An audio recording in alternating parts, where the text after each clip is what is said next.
Perhaps we need some outside universal threat to make us recognize this common bound. I occasionally think how quickly our differences worldwide would vanish if we were facing an alien threat from outside this world.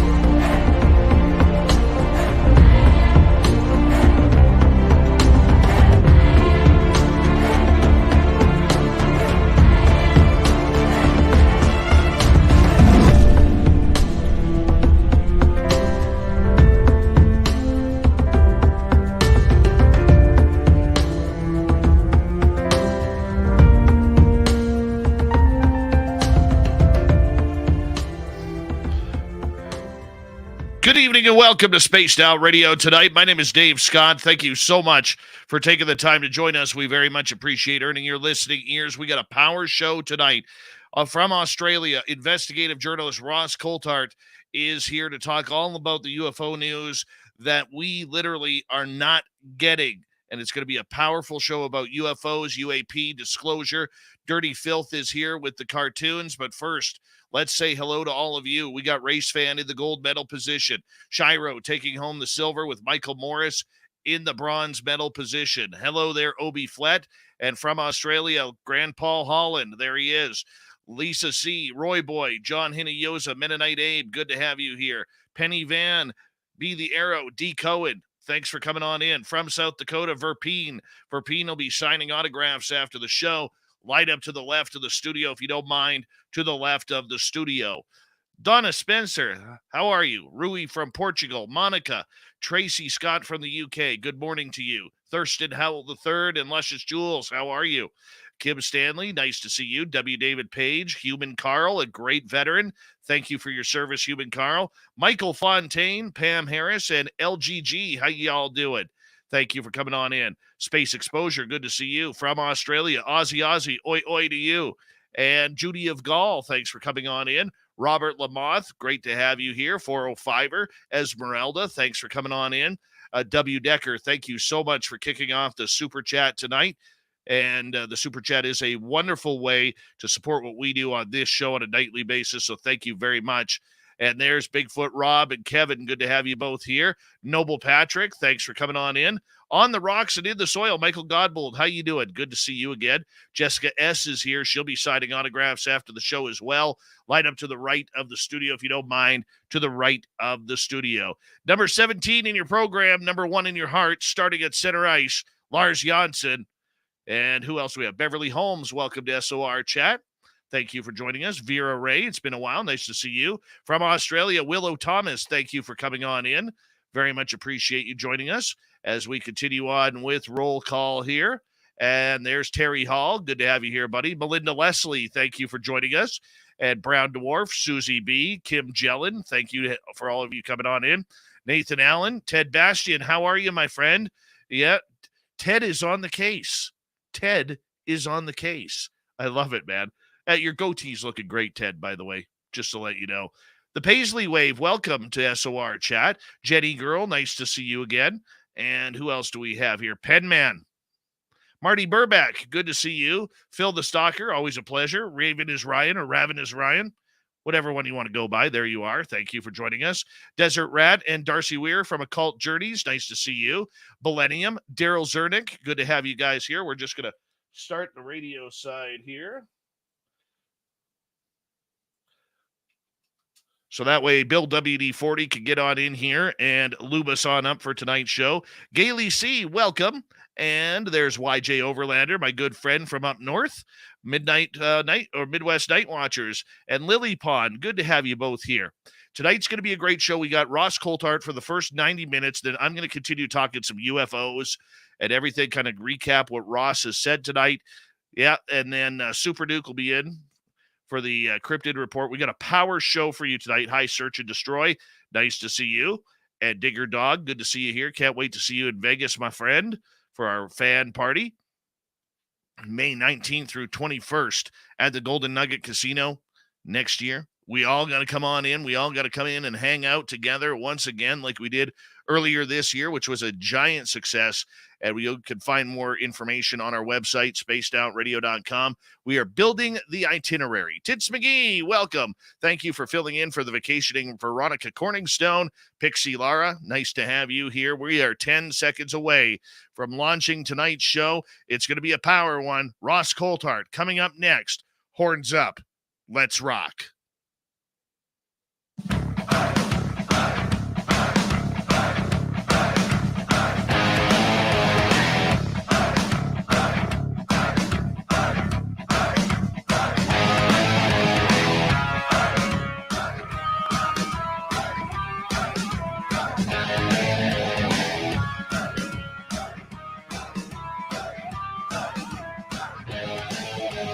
From the snowy mountains of central British Columbia to you listening around the world, this, my friends, is Spaced Out Radio.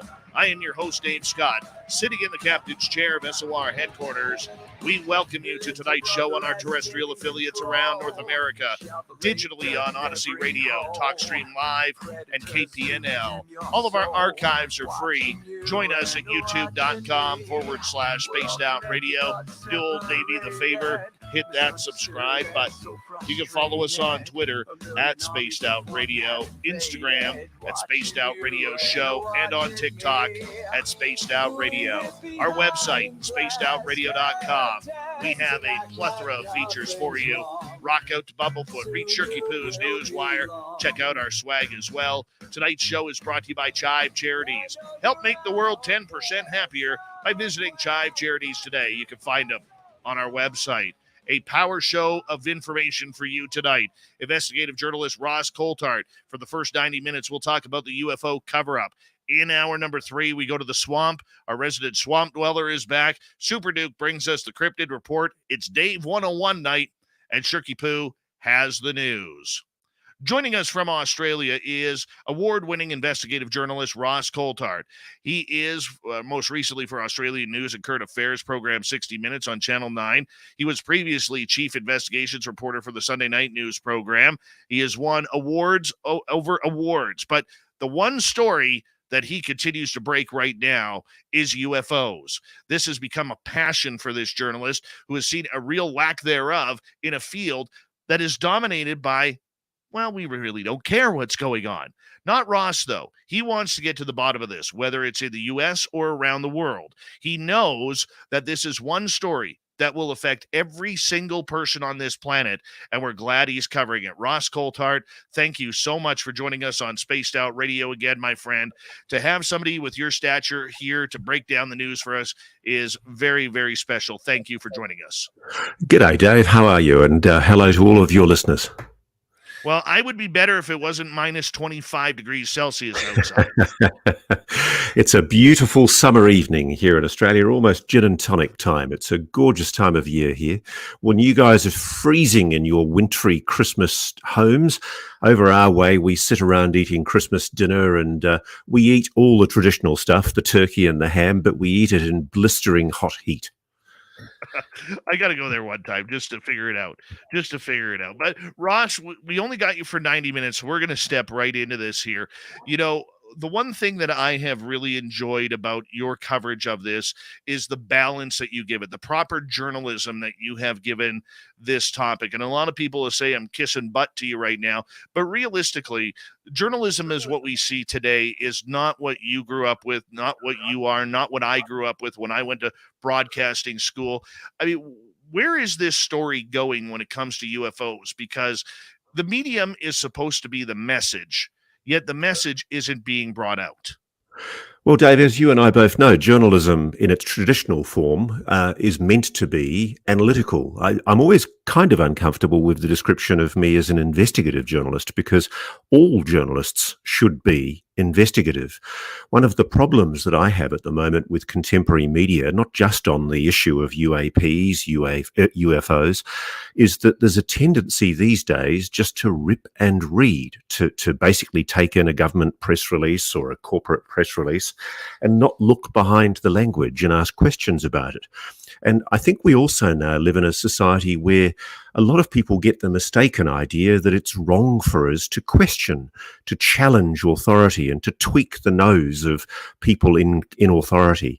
They're expecting to be challenged, and we should challenge them, because the way we hold people to account in our mutual democracies is by asking questions. And the media isn't called the Fourth Estate for no reason. It's basically an arm, essentially an arm of holding the government to account and transparency. And on the UAP issue, I feel acutely, sadly, a lot of the mainstream press has really dropped the ball. There's a stigma, a ridicule that for much of the last 70 years has dominated the whole coverage of this issue.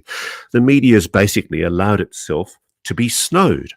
And I think you and I have talked previously about how the history from the government's own archives, CIA files, show that the Robertson panel from 1952 on was fundamentally a cover-up. There's no other word for it. And journalists generally don't like using words like conspiracy and cover-up, because more often than not in government, these things are just screw-ups. They're just not deliberate.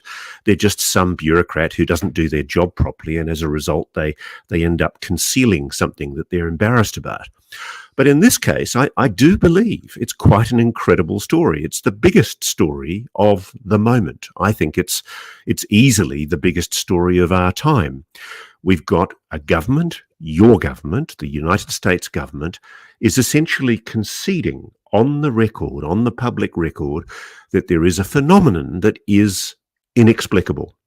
And no matter how many times the debunkers and the skeptics tie themselves up in knots, the simple fact is that the whatever you call the Joint Program Office, or whatever it is in the Pentagon right now, the All Domain Anomaly Resolution Office, or the Office of the Undersecretary for Defense Acquisition of Technology, or the Unidentified Aerospace Undersea Phenomena Joint Program Office, all of these departments have concluded from the available evidence that's been presented so far publicly that there is indeed a real phenomenon, a real mystery. And after years of debunking and ridicule, there is an official government position held by your government, stated to the Congress in the report that was tendered in June last year, and which was reinforced in hearings in May this year. Although begrudgingly, the government has been dragged kicking and screaming to the admission that UFOs, unidentified aerial phenomena, are real. And everything really should have stopped. The world really should have stopped and taken notice at that point, because from that point on, the world changed. We've been told, I've been told in journalism for decades, it's all rubbish, don't cover it, don't give it any credence at all. The reality is that people inside your defense, your military, your intelligence services, private corporate companies that are aware of what's going on, they're telling me, yes, there's been a cover-up. There really has. And the public is entitled to know. And moreover, we're at a really interesting juncture. We're at an inflection point in history right now, Dave, where the Congress has demanded by legislation, by statute, that no later than October the 31st this year, and annually thereafter until 2026, the director of the government department responsible in the Defense Department has to provide to the appropriate congressional committees a report on unidentified aerial phenomena. And the stipulation of what that report contains is very, very stringent. This is a declaration by your Congress, your equivalent of our Parliament. You people, the people listening to this program, are sovereign in your country, not the anonymous men and women that choose to run it. It's government for the people, by the people. You, the American people, control your government. And I think people have lost sight of this.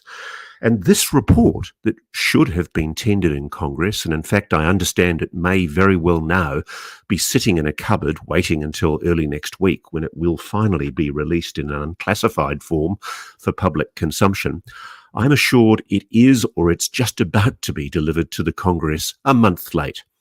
But either way, it's a shocking breach of statutory regulations that it hasn't been provided until now. And I just hope that it's not indicative of future performance by the Pentagon and the intelligence community that they've been so late in providing this crucial report, because this is an accounting to the American people on what is fundamentally the biggest issue of our time. No, I fully agree with you. I mean, there's so few people that are controlling a story that is going to affect 7.75 billion of us, Ross. I mean, it's amazing that it's not getting out there more. One of the things I want to talk to you about tonight, Ross, is the idea of the threat narrative. And now all of a sudden, out of nowhere, after a year of not hearing Russia or China, we're back to Chinese drones. I mean, are we just in a circular pattern to try and cover up this story? Because when I look at it, I don't believe the Chinese drones theories now. Especially after Elizondo and Mellon stopped using the words Russia and China in order to get their point across. I mean, where are we on the threat narrative here? Well, multiple people, including Lou Elizondo, the former head of the Pentagon's UFO program, and Chris Mellon, the former Deputy Assistant Secretary of Defense, two men cleared to top secret SCI clearances. Multiple people have declared that China and Russia are not responsible for whatever this phenomenon is that's manifesting itself in our skies. And what I think we're all referring to, crucially, is a key hearing that took place in May this year, which was the first ever congressional hearing into UAPs in about 52 years. And essentially, the whole thing was a complete joke. As you know, there were two intelligence officials from the Pentagon who came forward. They purported not to know anything about some very important aspects of ufology, about issues that have been raised in the public arena that relate to alleged leaks of information relating to the phenomenon. But more importantly, they played down the notion that there is something anomalous, even though the report to Congress last year categorically asserted, after investigation by the Pentagon, that they could not explain 143 out of 144 sightings, mainly from military pilots that they investigated. This time, nearly a year later, they declared in this briefing to the Congress that, yes, a lot of this seems to be Chinese drones. And I don't think the evidence is there yet to show that this is all Chinese drones. I don't doubt that for a moment that the Chinese are trying to spy on United States military platforms. If I was the Chinese, I would be doing it. And sadly, I think both of our countries are teetering on the edge of a military confrontation with China. I think it's a reality that we probably will, unless things change, find ourselves at war with China in the next 5 to 10 years. I certainly hope that's not the case. So yes, China is surveilling both Australia and America. It's a big issue for both of our countries. But the notion that I think the incidents that were being talked about by Scott Bray and Ron Moultrie, the two defence officials in May, were incidents where US Navy ships off the coast of California at sea in the open ocean in international waters were being buzzed by multiple drone apparent objects. And there are some pictures which appear to support the contention that some of these, at least, are drones. But the problem with this explanation is, as Jeremy Corbell explained to Bryce Zabel and I on a Need to Know podcast we did earlier in the year, the drones explanation doesn't wash.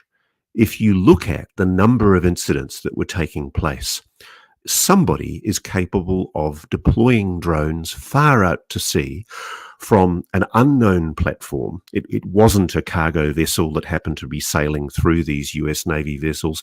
That explanation doesn't wash. It was meant to have been a bulk carrier called the Bass Strait.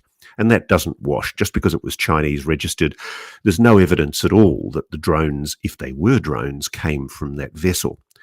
Now, it may very well be, we have to concede this, that your intelligence and defence services don't want to reveal how much of what they know because they're trying to protect sources, means and methods. Maybe there's a technique that they've used to figure out where these objects came from that led them back to China.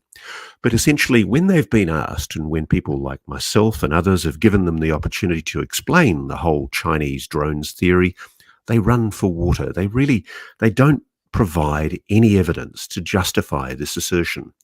Now, it may very well be, we have to add to the fact here that it may very well be that there are indeed drones that are operating, that are buzzing US Navy vessels.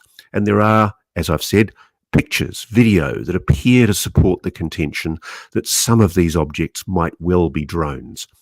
But I've spoken to US Navy personnel. I've spoken to people who've actually been there when these objects are hovering overhead.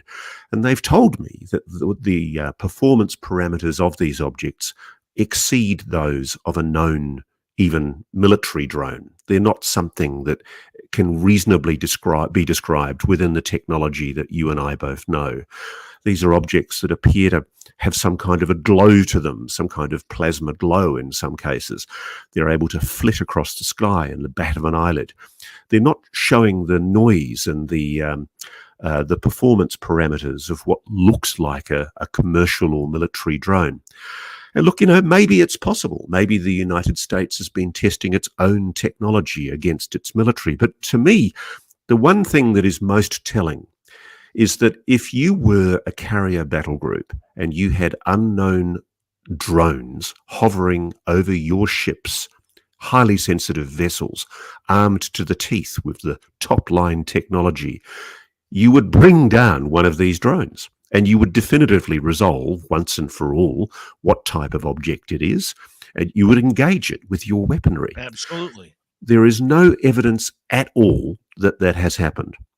Now, frankly, it doesn't wash with me, this drone explanation, for that very reason. And it's going to be very interesting because the report to Congress, mandated by the Congress from the Pentagon and the intelligence community, I'm told is either with the Congress now or just about to be, and we should know its contents hopefully next week. And one of the things that's required in that report is a report on all reported unidentified aerial phenomena related events that occurred in the previous year. And it requires an analysis of all of the data and intelligence received through those reports, not just video. We're talking here about the absolute crown jewels of the intelligence assets of the United States: geospatial intelligence, signals intelligence, human intelligence, and measurement and signals intelligence. This is huge. We're about, with the determination of the Congress, so long as the politicians keep their political will, we're about to start getting real data, or at least the Congress is. Just how much the public gets told about this is another issue. But, I think it's worth summarising here, Dave, what the Congress mandated in the Defence Authorisation and Intelligence Authorisation Acts of last year. They mandated that the number of reported incidents of UAPs over restricted airspace of the United States be reported. So we're going to get that as well. And they want analysis. They want identification of potential aerospace or other threats by unidentified aerial phenomena to the national security of the US. They want an assessment of any activity regarding UAP that can be attributed to one or more adversarial foreign governments. And they're particularly interested in knowing whether any of this demonstrates that a potential adversarial foreign government might have achieved a breakthrough aerospace capability. And they're also demanding an update on coordination by the United States with allies, including Australia, on efforts to track, understand and address UAP. This is a massively important document, but to come to the threat issue that you talked about, in military parlance, Dave, anything we don't understand, particularly if it's in restricted airspace, is by definition a threat. These objects hovering over carrier battle groups out to sea in restricted airspace where the United States is conducting sensitive military exercises, deploying technology, exercising new radar systems, trying out new weapons systems. That's exactly the sort of stuff that a foreign adversary wants to monitor. So we have to concede until we know what's in the report to Congress. There's always the possibility that China or Russia or some other country has had some incredible breakthrough in aerospace technology, which allows them to deploy platforms, aerospace platforms that do things, frankly, that we just do not understand, that we cannot match in performance, speed, maneuvers, stealth, everything. These are off-the-wall, completely unknown technological breakthroughs if they're real. And by definition, anything like that is a threat. It doesn't have to take a shot at the carrier, the battleship or the carrier. All it has to do is be there. And for the United States to know that there is something operating in its airspace over sensitive facilities, installations, or weaponry, or ship platforms, or airborne platforms, that by definition is a threat. And that's what's driving the Congress's concern. I mean, one of the concerns I frankly have, mate, is I suspect that there's a push on at the moment inside the Pentagon and the intelligence community to give as close as possible to a proper accounting as they feel they can get away with without giving away too much. And so I think we're going to see a fairly lukewarm report that reveals not a huge amount, but essentially they know they have to comply with the Congress's demands because Congress has made it very clear they're not going to put up with BS. They want answers, particularly on these alleged threats that might be whether or not they're foreign adversarial platforms. So we're going to know the answer probably within the next week or two, hopefully if the Congress releases something in unclassified form that allows the public to finally know. And this is really significant because this is the first accounting in, well, gosh, years, half a century. It's the first accounting in half a century of definitively what the United States defense and intelligence community knows about UAPs. It's quite an exciting moment, and I just hope the Congress keeps its resolve, because one of the things that does concern me is a lot of the politicians who've been sticking their heads up and making political capital out of speaking on UAPs, they've all gone very mysteriously quiet in the last few months. And I'm hearing terrible rumors of a pushback from people, particularly in the US Air Force, who arrogantly think that you, the American public and the rest of the world, have no right to know what they know. And frankly, I think they've forgotten who the government is for and who the government is by. It's you, the people. And bloody hell, you should be rattling the cage and demanding answers, because we're at an absolute breakthrough moment here where at this very moment, there is probably a report sitting somewhere in a safe in the Congress, awaiting release sometime in the next week or two, which will hopefully give us some of those answers. Ross, we only got about 20 seconds here, but I'm going to give you some information I'm not sure you may be aware of. The Canadian government, in my talks with my sources up here, have deemed that the Department of National Defense has deemed UFOs to be zero threat to Canadian airspace. Zero threat. And this is why they are coming at it from a scientific level and not a threat narrative level like the U.S. government. And even though there's been UFOs spotted over nuclear facilities, the government and the military believe no threat from UFOs has them cause for concern. We're going to go to break here at the bottom of the hour. Journalist Ross Coulthart from the podcast Need to Know We'll be back with more Ross right after this.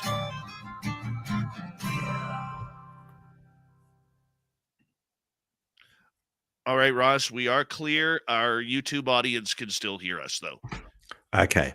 And are they watching me on YouTube? Is there video as well, or is it just audio? Yeah, it's audio and video, and you look smashing. I can't see you at all. It's kind of disconcerting because I can't see you, but weird. I'm not getting any return vision from you. Strange. Very strange. No, we're all set up here like we normally are, and we got you here and your beautiful office. You might want to check, because on the live, I'm looking at the live StreamYard, and all I'm seeing on my end is on the live StreamYard is my image, but I'm not seeing anything from you or what do you call himself? Dirty Filth. Dirty Filth. Yeah. No, I'm looking at the YouTube feed right now, and everything is fine with us. Good. Yeah. It must just be Spaced Out Radio. It must be just the way it's working. It's just, I don't know what it is. I don't know. But the main thing is everything's turning out good. But yeah, the my sources in Ottawa recently told me that there is zero threat narrative coming out of the Canadian government. Yeah, well, I can talk to that with Australia as well. I mean, we've got a similar issue here in Australia, and it's funny because I've actually had meetings with fighter pilots, and just recently, I've literally had people sitting in my lounge room here in my home, telling me that they are seeing anomalous objects in the skies, and how for them, the fact that the chief of the Air Force has told a parliamentary committee that they're not interested in UFOs is deadening, because it makes them realize that the message is, don't tell us about your bloody UFOs. We're not interested. Absolutely. I'm going to turn everything over to Dirty Filth here for a minute. He can explain his cartoon. Ross, I just became a grandfather last week, so my better half is down with our daughter, and so I'm going to quickly run upstairs and check on my son and see how he's doing, okay? Good on you. No worries at all. All right. There you are, Dirty Filth. Take it away.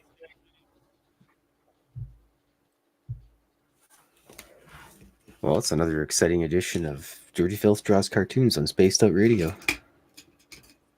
I decided I was going to do a government-themed drawing today.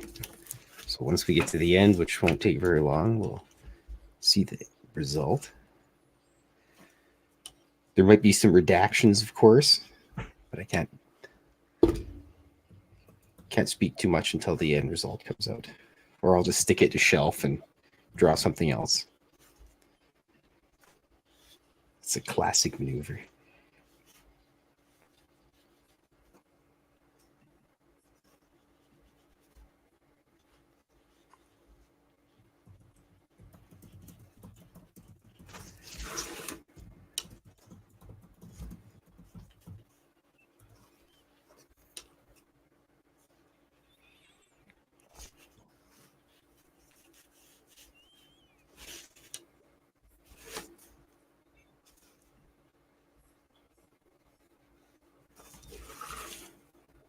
Oh, yeah, I forgot about this. The cats have abandoned me, by the way, if anybody's asking. I can't see the chat. It stopped going because the StreamYard's drunk and broken or something. Looking good, Dirty. Looking good. Thanks. It's my hair. You're bald. We're not talking about your chest hair here. All right. We got about 90 seconds, Ross. No worries. 90 seconds. Hi, Logan L. Good to see you. Who else has come on in here that I haven't said hello to? Let's see here. I think we're all caught up, too. We're all caught up. Yeah, this whole threat narrative, I think it's about money, and that's all it is. Money and budget, nothing more. Yeah, it's also competing agencies. I think one of the problems for the Air Force is they're neurotic about the fact that Space Force is cutting into their turf. And I think one of the cleverest moves that's been made is for Space Force to be a separate agency. Yeah. By the way, I want to say thank you for not charging me $600 for this interview tonight. Can you believe that? I mean, is that Dave McGowan? I truly, for the life of me, cannot believe that. You know what? If you get an opportunity, go back a couple of days on my Twitter feed where I am hammering their agent online, telling him how the media works and all this kind of crap. It's actually going to be my Dave 101 tonight. But I just want to say quickly here, thank you to Catfish Times2, Pam and W. Decker for the super chats. Very much appreciated. It's a wonderful way to support what we do on Twitch or YouTube. Give us a thumbs up. Hit that subscribe. Here we go, the second half hour, everyone.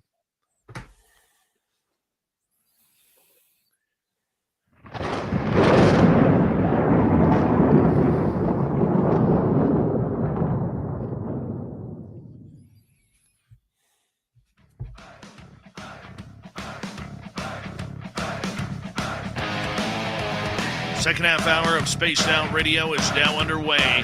Thank you so much for joining us. My name is Dave Scott.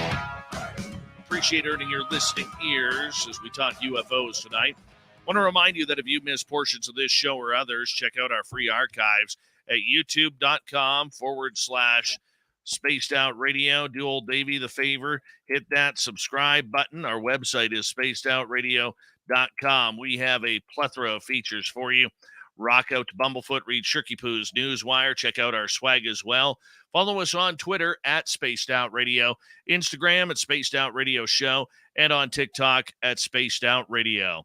Journalist and podcaster from Need to Know, Ross Coulthart, is here. We are talking about threat narratives and everything to do with UFOs. I want to turn the corner here, Ross, because we only have you for about another hour here.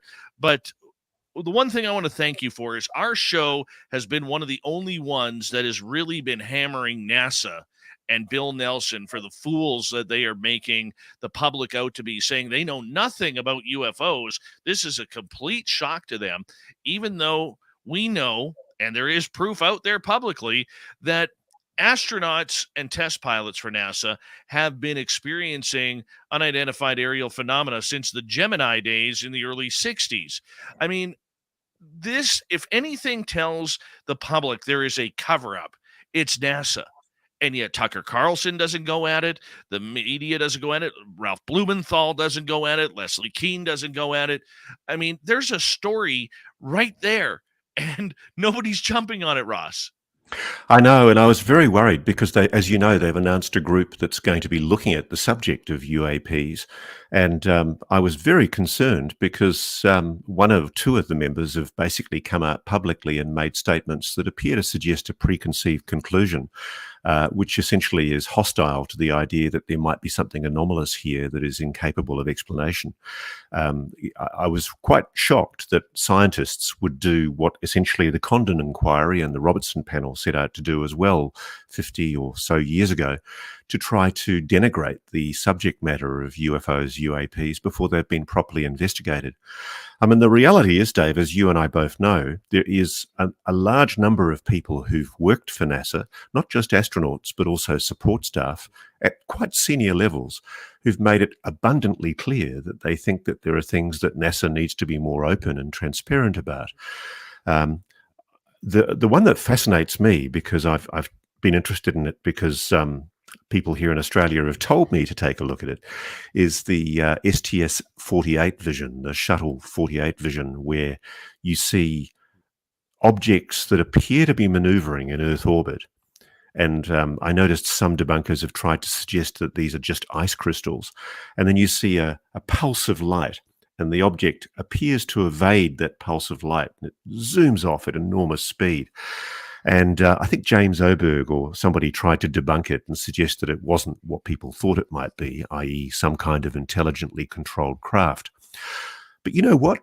The best way to resolve this would be for NASA to actually start aggressively responding to the public and actually inviting people's questions about this issue. There are so many stories, so many blurry videos I've seen that people have sent me saying, investigate NASA, have a look at this. And the simple fact is I'm not in a position to be able to support or rebut them, because the only people who have the data that can definitively respond to this are NASA. And so I'm very interested, though, for the simple fact that one of my sources, who I've given the pseudonym the Spaceman in my book, In Plain Sight, he was a personal friend of Edgar Mitchell, the Apollo 14 lunar module pilot.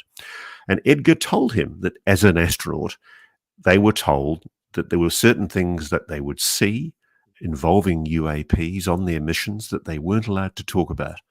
And Edgar told my friend, the Spaceman, that he believed that the craft that they were in, the Apollo 14 command module and lunar module, they were followed all the way out from the Earth, surveilled while they were on the moon, and then followed all the way back. Now, it's very interesting because one of the things about NASA is when you have heroes of the status of Edgar Mitchell making these kind of public statements, it's very hard for NASA to take its own people on. You know, this is a guy with degrees that frankly, most people can't even read the thesis behind those degrees. He was a phenomenally highly educated man, brilliant man, and just the sort of person that the American government chose to trust with these billions of dollars of technology. And he achieved a successful mission, as did a lot of the other astronauts in their Apollo missions. And so it's very hard for them to denigrate. They can't attack these people. And there are other people, is it James McDevitt, who said that he photographed an object, a tubular cylindrical shaped object that was hovering in space off his craft. And there was never any explanation, any proper explanation given for that. Before the Cold War emerged with the Putin government, I was able to talk to Timofey Igorov, who's the cosmonaut trainer for the cosmonauts in the Russian space program. And he introduced me to multiple people in the Russian space program, including people at major general level who were prepared to say on the record that they are seeing and have been seeing anomalous phenomena in orbit that they cannot explain. Now, I think we're just going to get a snow job from NASA. I hope I'm wrong. But yes, you're right. Again, a publicly funded agency is not being candid with the American people. And it should be.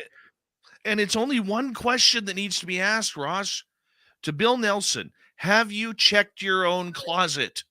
That's it. Well, Bill has actually gone... Bill's gone further than most. Bill's actually made comments about the possibility that what we're talking about is extraterrestrial. He's actually made concessions. Yes. And I've got his quote here in front of me, and I'll read some of it to you. I know what you've seen is what those Navy pilots saw in 2004, and there have been some 300 sightings since then, he told one interviewer. I've talked to those pilots. They know they saw something. Their radars locked onto it, and then all of a sudden it was here, pointing down, on the surface, and then it's up there, pointing up. And they don't know what it is, and we don't know what it is, but it's something. Now, they know that they saw something. They tracked it. They locked their radar on it. They followed it. It would suddenly move quickly from one location to another. And so what the report, this is back in June last year, does tell us that is public is that there have been over 140 of these sightings. So naturally, what I ask our scientists to do is to see if there's any kind of an explanation from a scientific point of view. And I'm awaiting their report. And so he actually concedes in his answer to the question. He says, my personal opinion is that the universe is so big, and there are even theories there might be other universes. And if that's the case, who am I to say that planet Earth is the only location of a life form that is civilized and organized like ours? Are there other planet Earths out there? I certainly think so, says Bill Nelson, the current NASA administrator and former senator. I certainly think so, because the universe is so big. I mean, and that's an amazing statement from a public official, let alone the guy who runs NASA. It is, but it's also, reading between the lines, he's talking about the U.S. Navy reports. He has yet to mention anything about NASA's dawdling in this, knowing that almost every rocket or shuttle that is launched has been followed since Gemini, even the X-15 program. Absolutely, I know, and it's funny because, look, I've got to be careful here, but I've had private conversations with people who have worked at NASA and have worked in agencies that work with NASA, and they are adamant that NASA is sitting on an absolute treasure trove of data. But look, Dave, I think ultimately at the heart of all of this is it's kind of silly after a while to sort of play that dance that we all do, I think, and I'm guilty of it as much as everybody else, where we basically constantly talk about what they probably know and what they must know. Let's just take it as a given. To me, the real question is, why aren't they being candid? Why is there this reluctance to be more open? And the more optimistic people that I speak to tell me that we're being slowly softened up, that there's a view that's been taken in a decision that was made a very, very long time ago, that the human race, particularly the American people who are paying for all the bills for this, of course, it needs to be prepared, and that the shock, the ontological shock of realizing that we are not alone in this universe is so much that we have to be prepared for it. And maybe, to put an optimistic slant on it, maybe that's what's happening, because to me it's just a given. I don't really feel the need to make the argument anymore. I mean, we've got presidents like President Clinton, President Obama, President Trump, even President Carter, right back to him. They've all suggested very, very strongly that they know things that they're not allowed to talk about. Barack Obama probably the most.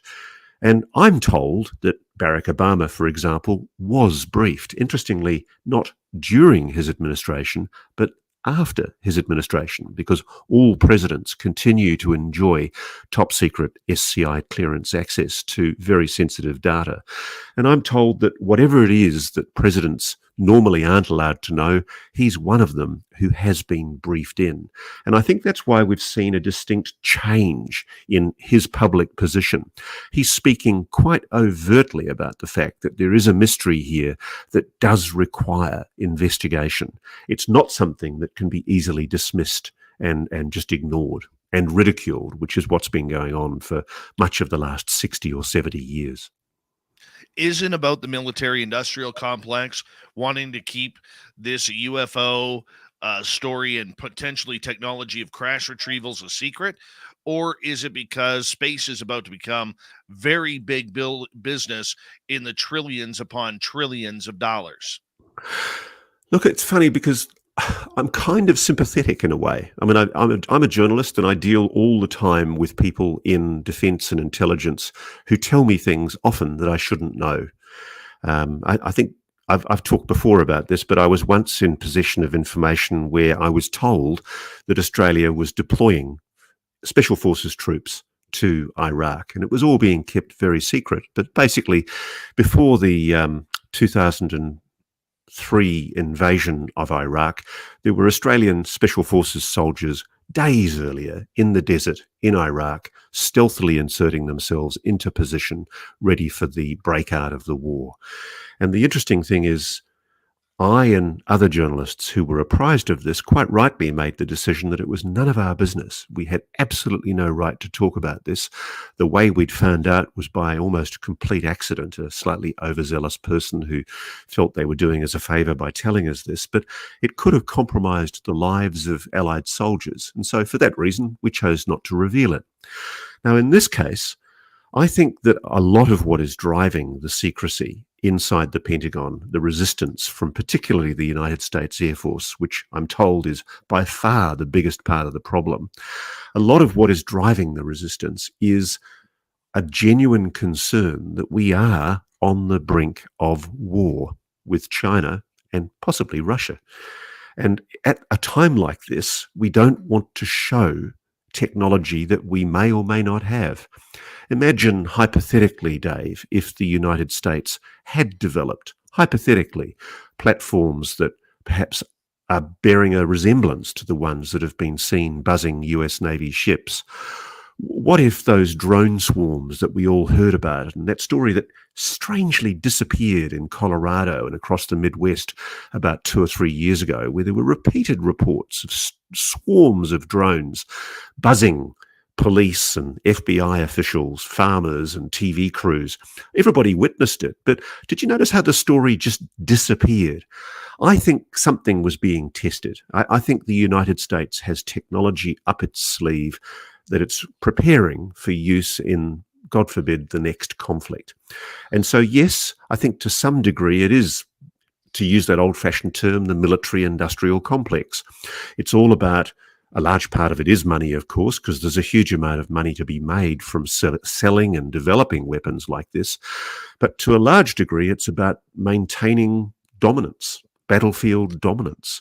If you've got technology that you've developed in secret, which you believe could give you a strategic advantage on the battlefield, you don't want to be put in a position where that might be compromised by, say, an inadvertent disclosure in Congress in a public hearing.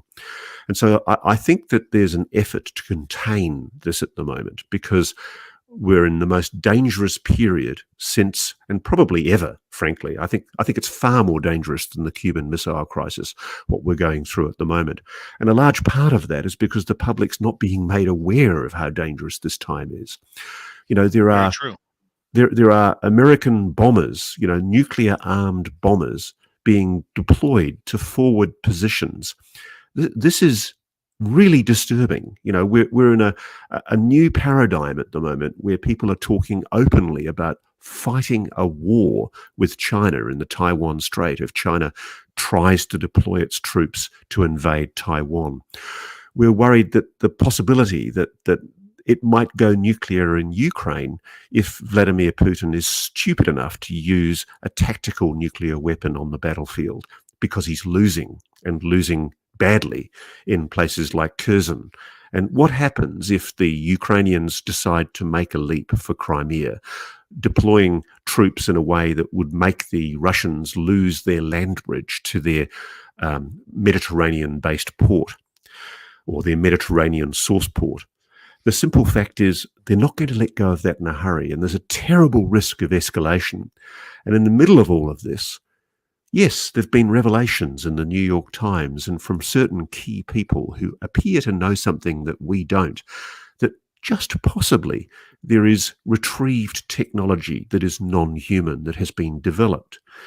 What if that's been developed into weaponry? What if we have plasma weapons or anti-gravitic platforms or some kind of energy or propulsion system which is completely outside known human understanding, which we could use to wipe the floor? And when I say we, I mean the Five Eyes allies, Australia, New Zealand, the USA, Britain, Canada. I mean, ultimately, the simple fact is you'd keep it confidential. You'd keep it secret. And so I think what we've got going at the moment is there was a push on. There was irrefutably a push on for some degree of greater transparency in 2015, 2016. We know that from the leaked Democratic National Committee emails between John Podesta, Tom DeLong, General Neil McCasland, General Michael Carey, and Robert Weiss of Lockheed Martin. We know that there were conversations going on with key members of Hillary Clinton's campaign team in anticipation and, frankly, the positive expectation that she was going to be the next president. That didn't happen. And I think that set back an enormous plan for transparency. And I think what's happening now is you're seeing a regathering of that plan. You're seeing a conglomeration of the forces that were united back in 2015, 2016, briefing, unbelievably, Tom DeLong, the punk rocker, telling him about allegedly a non-human intelligence that's been operating on this planet for millennia. And I think there's now, the beginning of a push to reveal that to the public. Certainly that's what I'm being told by people who purport to be in the know. But look, you know, for all I know, Dave, it might be misinformation. It could be disinformation. We really won't know for sure until they roll it out. Other people say they haven't been able to develop this technology. Other people say, yes, there is recovered technology, but we haven't been able to do much with it because it's completely beyond our ken and understanding. But either way, at the heart of all of this, there is sections of the national security, military industrial complex, whatever you call it, the defence intelligence establishment. They're clinging on with their fingernails. There are some sections of that community that are laudably and honourably deciding, you know what, there is no bloody reason why the public can't know this information. And they're saying, yes, we should be more open. And I've spoken to some of those people at quite high levels. They've sought me out. They've basically said, yes, you're on the money. We are very keen, but there is resistance. And one of the groups, one of the arms of the military that is most resistant, let's name them and shame them, is the US Air Force. And I don't think it's any coincidence that the Space Force, which is, I can see, taking quite a progressive view on openness and transparency, it's a separate arm of the military from the US Air Force, which doesn't make the US Air Force very happy. And so what we're going to see, I think, and it might even start rolling out in the weeks before Christmas, I think we're going to start seeing, with the release of this first report to Congress, the report of the whatever it is, the UUAP. I think that's the current acronym that we're operating under, the Unidentified Aerospace Undersea Phenomena Joint Program Office. I think we're going to see some concessions being made, but I don't think it's going to happen in a hurry, and I think it's all being very carefully controlled. And I think the most important thing that your listeners and viewers can do is get onto a pad, write a letter to their congressional representative and rattle the cage. Get something done. Tell your politician this matters. Tell your politician that this is not a minor issue. Explain that opening up and revealing what the government knows about UAPs, about the broader issue known as the phenomenon, is an issue of concern to you because you vote. That is very true. We got 3 minutes to go before we got to go to break at the top of the hour. Ross Coulthart is our guest tonight on Spaced Out Radio. We have him for another half hour after this. Ross, with everything that has become political regarding this subject, I mean, you look at the support that you would see from other countries in a topic like this. We're not seeing it. Where's the UK on this? Where's Australia? Where's France? Where's Germany? You know, I realize, like you said, there's more going on in the world right now. The world is a dangerous place, and everybody's paying attention to that. But are these other countries showing that same concern for UFOs that, like they are here in North America? Well, one of the problems is that the Five Eyes Alliance, which your country and mine, Canada and Australia and the UK, they're all part of, it's very much, we're all the junior cousins to the big boys, the American government. And it was an alliance formed during the Second World War, largely for signals intelligence purposes, to facilitate the sharing of decoded, decrypted intelligence, which helped us, frankly, win the war. But as you know, it became a much wider military coalition, and the fact of its collaboration has been kept very, very secret for many, many years. I was a bit of a thorn in the ointment for the Five Eyes quite a few years ago, back in 1995, 1996, when I did a story that exposed the existence of what's now known and acknowledged as the Echelon communications spying system. And it was essentially the revelation that there are bases here in Australia, bases in the UK, bases in Canada, all through the Five Eyes nations, New Zealand, the UK, USA, where we're monitoring, we're actually intercepting undersea cables, satellite communications, and we're actually listening in, listening in to people's communications. And the story that I did explored just how tight were the controls for Australia on making sure that the United States wasn't abusing such extraordinary powers. Because essentially, by being a participant in the Echelon spying, and this is relevant to UAPs, I'll get to that in a moment, by being a participant in communications spying, we were willy-nilly sanctioning, if you like, quite, not illegal, because it was, governments can do whatever the hell they want to do, but improper interception of private conversations. And the question in my mind was, were we doing enough in Australia to protect economic intelligence, to stop the Americans, for example, from stealing contracts from us that we were fighting to win against American companies? What was the risk that by being unwittingly part of a spy system like this, we weren't giving away a little part of what it means to be a sovereign government? Now, on the UAP issue, it's the same issue. The Australian Air Force... Let's hold that thought until we come back for the break. No worries. You know how No it worries. is. You know how it is in media, my friend. No worries at Commercials all. pay the bills. Spaced Out Radio continues next. We got Ross Coulthart for another 30 minutes on the show. And then the back half hour, we're going to take your questions about what Ross was saying tonight. Spaced Out Radio's hour number 2. Next. I'm just going to go and grab a beer.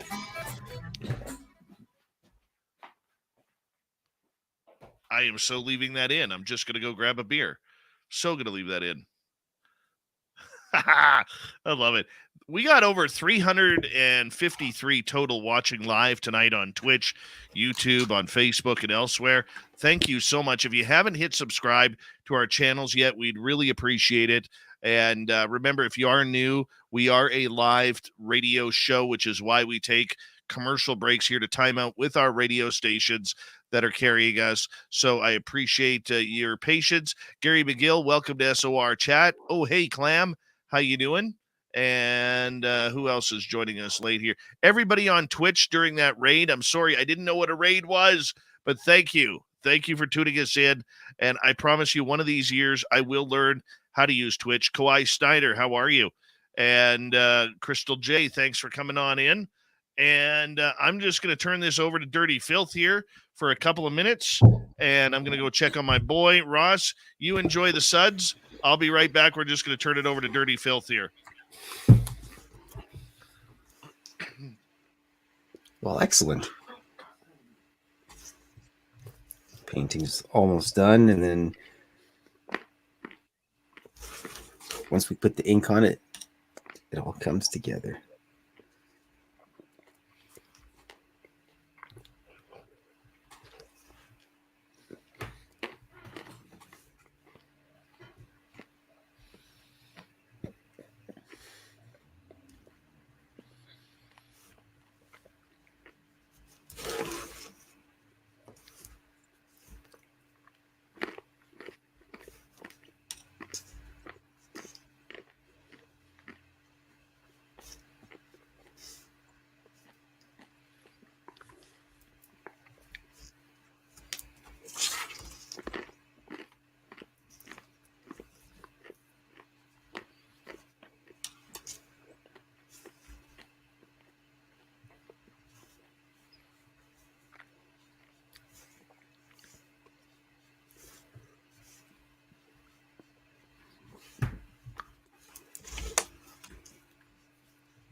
It's cutting her clothes.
right, we are back in 90 seconds. Dirty Filth, looking good, buddy. Looking good. What do you mean, Dave? I'm just drying off the paper. You haven't even seen the drawing yet. Know. What are you talking about? I've seen it. I know where you're going. I think I figured it out. DC, welcome to SOR Chat. And, hey, I'm going to Vegas in 2023. Me too. Bill Sardellis, welcome to SOR Chat. And who else do we have here? Let's see. DC, welcome to SOR Chat. Australians don't drink Foster's, people. No, they don't. No, they don't. Very nice. Very nice. All right, we got about 45 seconds. Thank you to W. Decker, Pam, and Catfish Times2 for the super chats. Very much appreciate it. We've hit our low, Ross. We hit our low, minus 26 for tonight. Ho-ho! She's damn cold outside. Data Derivations, how are you? Welcome. And, oh, yeah, I love it. I love it. Don't forget, if you haven't already, we're trying to get to 20,000 subscribers by the end of the year. We're just past 19,610. We'd appreciate it if you hit subscribe to our channel on YouTube. And if you're listening over on Twitch, part of the raid, thank you so much. Guys, I don't really know how Twitch works, but we're there anyways. So here we go with hour number 2. You're listening to Spaced Out Radio with Dave Scott. Follow Dave on Twitter at Spaced Out Radio and on Facebook, Spaced Out Radio Show. Here we go with hour number 2 of Spaced Out Radio tonight. Thank you so much for joining us. We really do appreciate earning your listening ears wherever you are on this beautiful planet we call Earth. Hello to everyone listening in on our terrestrial affiliates around North America, digitally on Odyssey Radio, TalkStream Live, at KPNL. All of our archives are free. Join us at youtube.com/Spaced Out Radio. Do old Davey the favor, hit that subscribe button. The Desert Clam has set the password for tonight in the SOR Space Travelers Club. Zakuska. Zakuska is your password. Use it wisely, Space Travelers, as the Clam sets the password each and every night right here on Spaced Out Radio. Our website is spacedoutradio.com. We have a plethora of features for you. Rock out to Bumblefoot, read Shirky Poo's Newswire, check out our swag as well.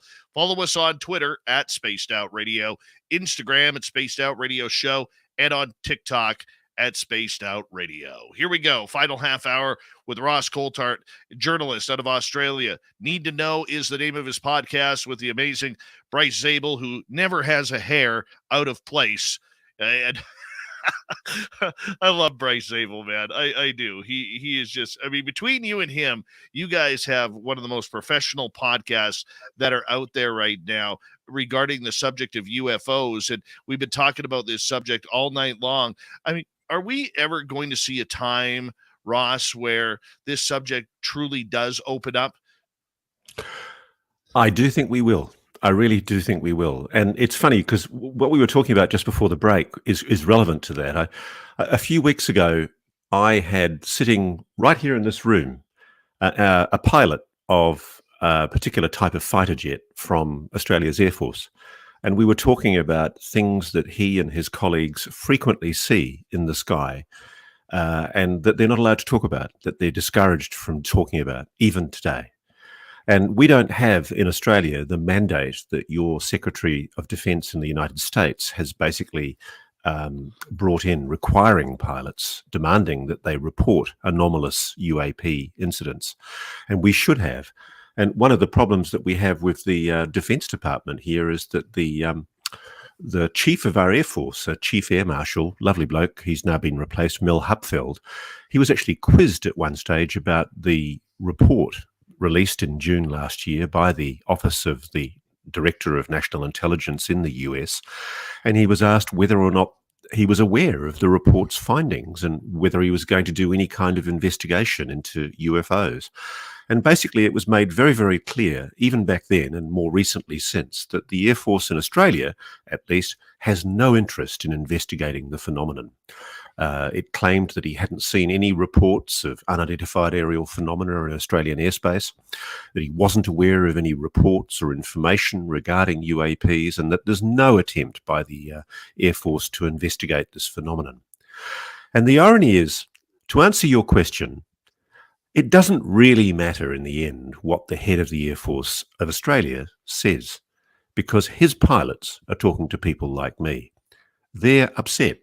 They're angry that there is a phenomenon that they're encountering in their airspace that they perceive as a possible threat. Because, frankly, if you're flying a fighter jet at supersonic speed and you hit anything, whether it be bird, drone, or aircraft, or some kind of anomalous craft, you die. And these people are worried because these objects are showing stealth. One minute they're showing up on radar, and the next minute they're not there. They have a capacity to flit across the sky in the blink of an eye. They're seeing exactly the same kind of phenomena that have been seen by US Navy pilots, not just off the west and east coast of America, but also in the Middle East. And Australian pilots have seen those craft in the Middle East as well. So this is the very interesting thing. In the same way that the momentum for change and transparency has come in America, because pilots like Ryan Graves, like Alex Dietrichs, like Fravor, like Commander Fravor, they've had the courage to come forward and speak about what they saw. And look at the result they've achieved. We're 5 years on, almost exactly, from that groundbreaking New York Times report in December of 2017, when Leslie Kane, Ralph Blumenthal and Helene Cooper broke the story about the Pentagon's secret investigations into UFOs. And it was exactly at that time that the Times and TTSA, the Tom DeLonge to the Stars Academy, and other newspapers and organisations reported on these anomalous objects that had been videoed in restricted airspace by extremely sophisticated sensors. And it's only because those pilots had the guts to come forward and speak candidly about what they saw that we're now, 5 years on, talking about a report to Congress, which will hopefully be tabled within the next few days and released to the public, telling us about all of the UAPs seen in the previous year. We are, I believe, Dave, on the edge of momentous revelations. It might take a lot longer than we all hope or expect or demand, but I think eventually, yes, I'm positive we're going to get there. Well, it's going to be interesting to see how they bring out the experiential side of it, because eventually it will lead to common people. Because right now we're only allowed to use military pilots and commercial airline pilots as true experiencers of the phenomena that is going on. And yet there are millions of people around the world who've not only seen things, but, believe they've had extraterrestrial or some sort of contact like that, which has been downplayed. And I thought it was going to gain more momentum when people like Jim Semivan came out about his experiences, and Elizondo was kind of leaning in not so many words about some of the things he has seen over time. And we've seen these people starting to come out in public about their own personal stories of being a part of the phenomena. And yet here we are, only allowed to talk about the military, only allowed to talk about commercial pilots. At some point, that conversation has to break open as well. Look, I think what's been going on is I think there's been a very clear effort to constrain the narrative. The people who are aware of this issue inside government, and there's only a very small number of them. I've actually spoken to a surprising number of people at very high levels in defence, aerospace, the military intelligence in your North America, and it's really interesting. A lot of them say, look, I don't know anything about this. It's complete news to me that we know anything about UAPs. And then every now and then I'll meet somebody, most of them are evasive and don't want to talk about it, who admits that, yeah, well, there is something there. And yes, we're a lot more aware of what we know than we're prepared to let on. And look, ultimately, it's going to come out. And on the experiencer issue, to be honest with you, I've never known what to do about the experiencer issue. You know, I've got people emailing me, telling me that they've had encounters with craft, where they've been taken on board craft, where they've had direct encounters with aliens. I mean, we all know the story of Jim Semivan describing a hooded being in his bedroom that he and his wife were alarmed, and indeed, he's a bit vague on what exactly happened, but, you know, physically assaulted by. I mean, this is scary stuff. And I guess for me as a journalist, as an investigator, I'm not in a position to be able to investigate that. I wasn't in the bedroom at the time. I didn't see the phenomenon that they saw. It makes it so much harder to investigate. But I'm not prepared to discount it for its reality. There are a lot of good people that I've spoken to who I don't think are psychotic or deluded, who are basically aware of something that I don't understand. And I think the phenomenon manifests itself to certain types of people. I think that whatever it is, it's intelligent, it's engaging with particular human beings, and not often in a nice way. And I think that should be investigated. And that's why the kind of research that Professor Gary Nolan is talking about is so important, because, you know, we need to look at the psychological and physical effects of this phenomenon on human beings. There's a guy here in Australia that I talk to a lot, Damien Knott. I did a story about him from my last film. And the poor fella's in his backyard filming, and whatever this object was, it descended and bathed him in dangerous radiation. And the symptoms that he now has, including incredibly fragile bones, horrible immune disease disorders, they are consistent with high levels of gamma radiation exposure. The poor fella is ill, and his life has probably been shortened as a result of his exposure to whatever it was. Now, I think things like that should be being investigated, and we shouldn't be frightened of investigating them. And I wish I could tell you and your listeners and viewers what's the definitive reason why they're reluctant to discuss this. I don't know what that definitive reason is, but I can speculate, and I think a large part of it is, well, let's be honest, there's a huge problem with evangelical Christianity dominating a lot of the thinking inside the US Air Force in particular. I've been aware for some time of news reports and insiders who've told me that you don't get advanced in the US Air Force unless you espouse a really strict, strong Christian evangelical belief system. And part of that belief system, I think, is hostile to the notion of a non-human intelligence. You know, the idea that there might be other life forms that share this universe with us. And could it be, possibly, is it really the case that the reason why we're not being told is because there are a bunch of stiffs in brass and uniforms who don't want us to know because they're basically scared and concerned about what the public reaction will be to establishment religion if this information gets out? I don't know. I really don't know. I like to think that people are better than that.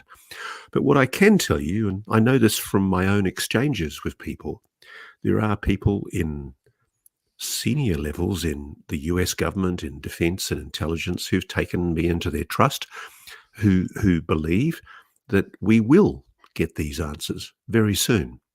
And when I say very soon, I mean within the next couple of years. I do think that humanity is about to learn that it is not alone. And I agree with you on that. You know, I wanted to say this as someone who has been up close and personal to a UFO landing back in 2014. I understand the fear that goes along with that. I understand the concern that you have when you are watching something right in front of you happen and it's not supposed to exist. It's not supposed to be real. And it changed my life. I don't even know if it was for the better, but you know, you bring up a good point, and this reminds me of the time where right before the announcement of the Stars Academy, Tom DeLonge tried to purchase the statistics of people from the free experiencers group, because Tom was all about we got to put nuclear weapons up in space. They're afraid of our nukes. We got to protect our planet. The aliens are coming to get us. He said all of that on the Joe Rogan podcast. And yet the free experiencer statistics showed otherwise, where 80% plus of the people would love to continue their interactions with extraterrestrials. And, I'm very happy that Renario Hernandez did not sell those statistics to Tom, because I think they would have been buried. I really do think they would have been buried. It's funny. I was just laughing to myself as I was hearing you say that you yourself have had your own personal encounter with a UFO, because probably, I don't know, 5 years ago, I would have thought you were a complete crazy person, Dave. I would have laughed at you and just gone, this is just such complete bullshit. This guy is a lunatic. And the hilarious thing is that we've all come so far in 5 years since that December 2017 New York Times report.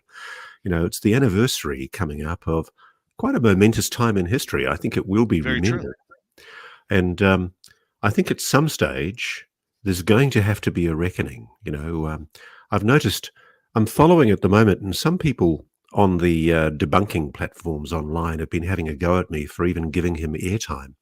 There's a chap called John Ramirez, who is, I'm sure, ex-CIA, ex-GS-15, which is the highest bureaucratic position you can get to as a top bureaucrat in the CIA, the Central Intelligence Agency. And he's been making some quite astonishing comments about abductions, implants, the US government's awareness of certain things. And it's interesting because a lot of people have basically said to me, why are you even giving this guy air? Why are you feeding what he says? Because really, even though he did work for the CIA, he's made it clear that a lot of what he's talking about is his own personal judgments since he left that organization. And frankly, when you actually listen to him, as I've done, and if you actually bother to actually transcribe, as I've done, what he's saying, he quite clearly on occasion talks about the fact that he's getting what he says vetted by the CIA. The CIA is checking what he says. I know it's not authorizing what he says, but they're making sure that he doesn't breach national security. I don't buy the idea that somebody who's worked at a senior level in an organization like that, who's making claims about experiences, implants, hybrid aliens, the fact that we share DNA apparently with the people that were recovered from the Roswell craft. These are extraordinary claims. And all I'm saying, all I've ever said, is that these things need to be investigated. Why is there this reluctance by national media to engage with this subject matter, albeit strange and confronting and sometimes almost ridiculous, when you've got senior people like Jim Semivan? I mean, I know a lot about Jim Semivan that's not public. I mean, this guy, he was in the Directorate of Operations of the CIA. They're the James Bonds of the CIA. This is a guy who coordinated some of the most important and sensitive intelligence operations for the world's biggest intelligence agency everywhere in the world. And it's interesting because, as I think Nicole has actually observed, who's listening, the CIA was responsible for a lot of the smears against experiences, and she's absolutely right. There's been a smear directed against people who claim to have had these experiences.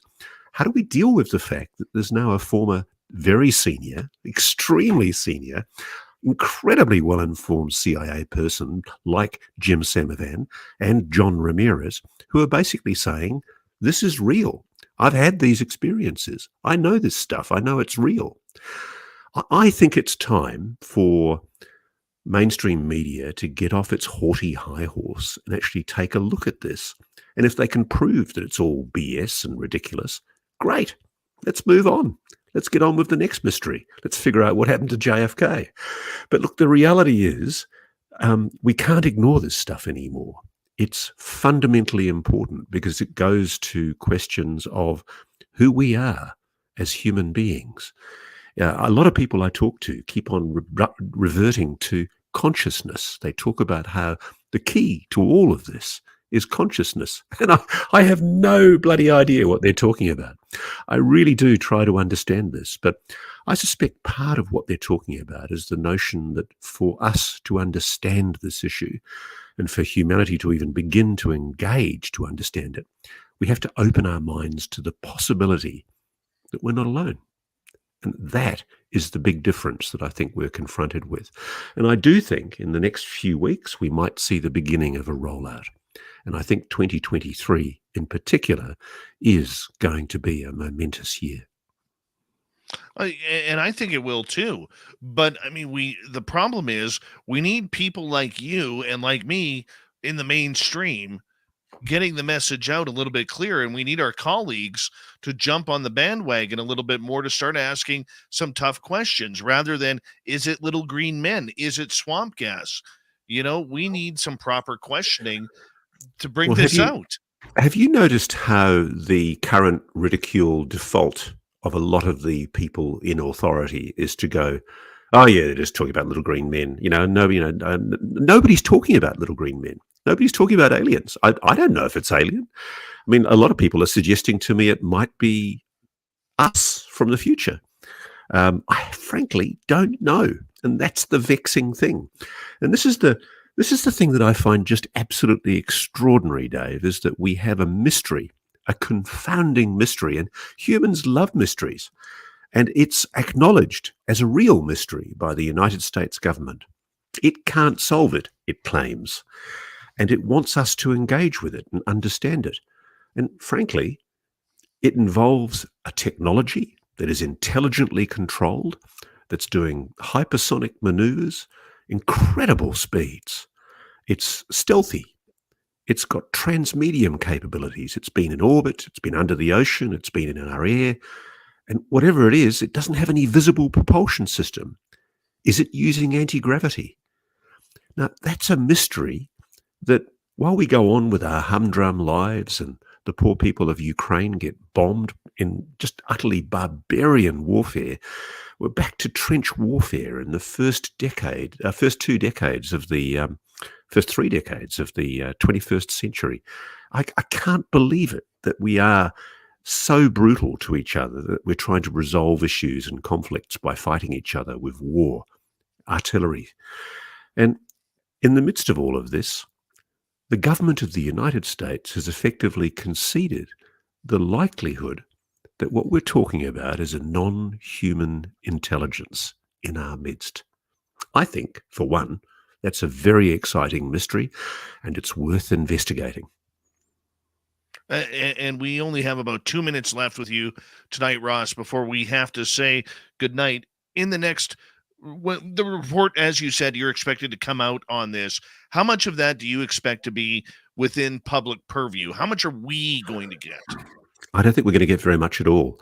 One of the things that I think is very conspicuous about the way in which the Pentagon has conducted its inquiries is they've tried to start from 2004, the USS Nimitz incident. And I think that was very deliberate. I think that if there have been crash retrievals, they happened many decades ago. And I think that there's been a really determined effort to try to not discuss the issue of crash retrievals. And just in line with what Nicole was saying in the comments, yes, the CIA and other agencies have run ridicule campaigns and attacks on anybody who talks about crash retrievals. And we're now beyond that, because I think there is pretty compelling evidence that there's something to this crash retrieval story. And I think it needs to be investigated. And I think the Congress is going to find out.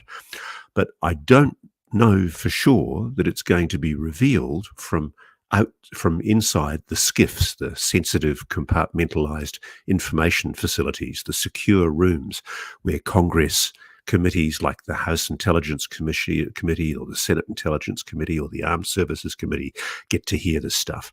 I think there's a problem that we may in fact be kept in the dark on crash retrievals and technology that was recovered, because they don't want to give away the crown jewels. That's too big a secret. But I do think there's a good possibility we're going to be told about the existence, the reality of a non-human intelligence. And I think that might come very soon. 20 seconds. Please let everybody know where they can find the Need to Know podcast with you and Bryce Zabel. We're on YouTube. We're also online, www.needtoknow.today. And that's myself and Bryce Zabel. And you can also read my book, In Plain Sight, which I'm pleased to announce, will be re-released in 2023 as an updated new edition. Beautiful. And Ross Coulthart, professional journalism at its best right there. When we return on Spaced Out Radio, I want your questions from the audience in our chat rooms about what you think about Ross's comments. We'll be back with more Spaced Out Radio right after this. Stay tuned.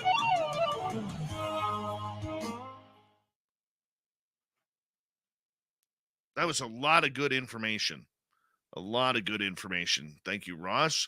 I know you ducked out. He's got family things that he needs to take care of. Let's check you out here, Dirty Filth. On the subject of aliens, yes, they are real. The alien craft are from outer space and of a... Hold on, that's redacted, sorry. Oh, I'm sorry. And of an origin. Sorry Trust about that. us. None. Gee whiz. I can't see the words now. Oh, boy. It's redacted anyways. Michael Wright, welcome to SOR Chat. Jeff Perry, good to have you back. Hi, Robin McRae. We love you. We Hi, got Robin. another 90 minutes on the show here, so we'd love it if all of you guys stuck around. Maybe this is your first time tuning us on in. Don't forget to give us a thumbs up, subscribe. Gary Osborne, how you doing, man? Good to have you here. It appears that future us sent back information into the past to have an impact on the present. Time travel at its best. Ian McFadden, how are you? Deb from SAC, welcome back. And yes, I need someone to manage my Twitch channel for sure. We definitely need that. That's beautiful there, Dirty Filth. Beautiful. You like that little border that goes around it? I do. That is a Takes beautiful... away from the dirtiness, though. But It's filthy. It's filthy. Completely filthy. Thank you, Real Mom Skater or Skatier on Twitch. Hold on. What the hell is going on here? I gotta... Give me a second What here. are you doing, Dave? I'm trying to also set up the news for Shirky Poo's news as well. I got a lot going on during the show here, you know. It's not just about, washing the rhubarb out of the garden, you know. That's disgusting. I can't stand rhubarb. Oh, look, we finally agree on something. Despite how you incorrectly say some words, but... Look, it's foyer. It's not foyer, okay? It's foyer.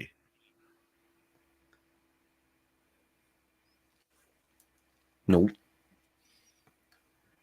You're just wrong.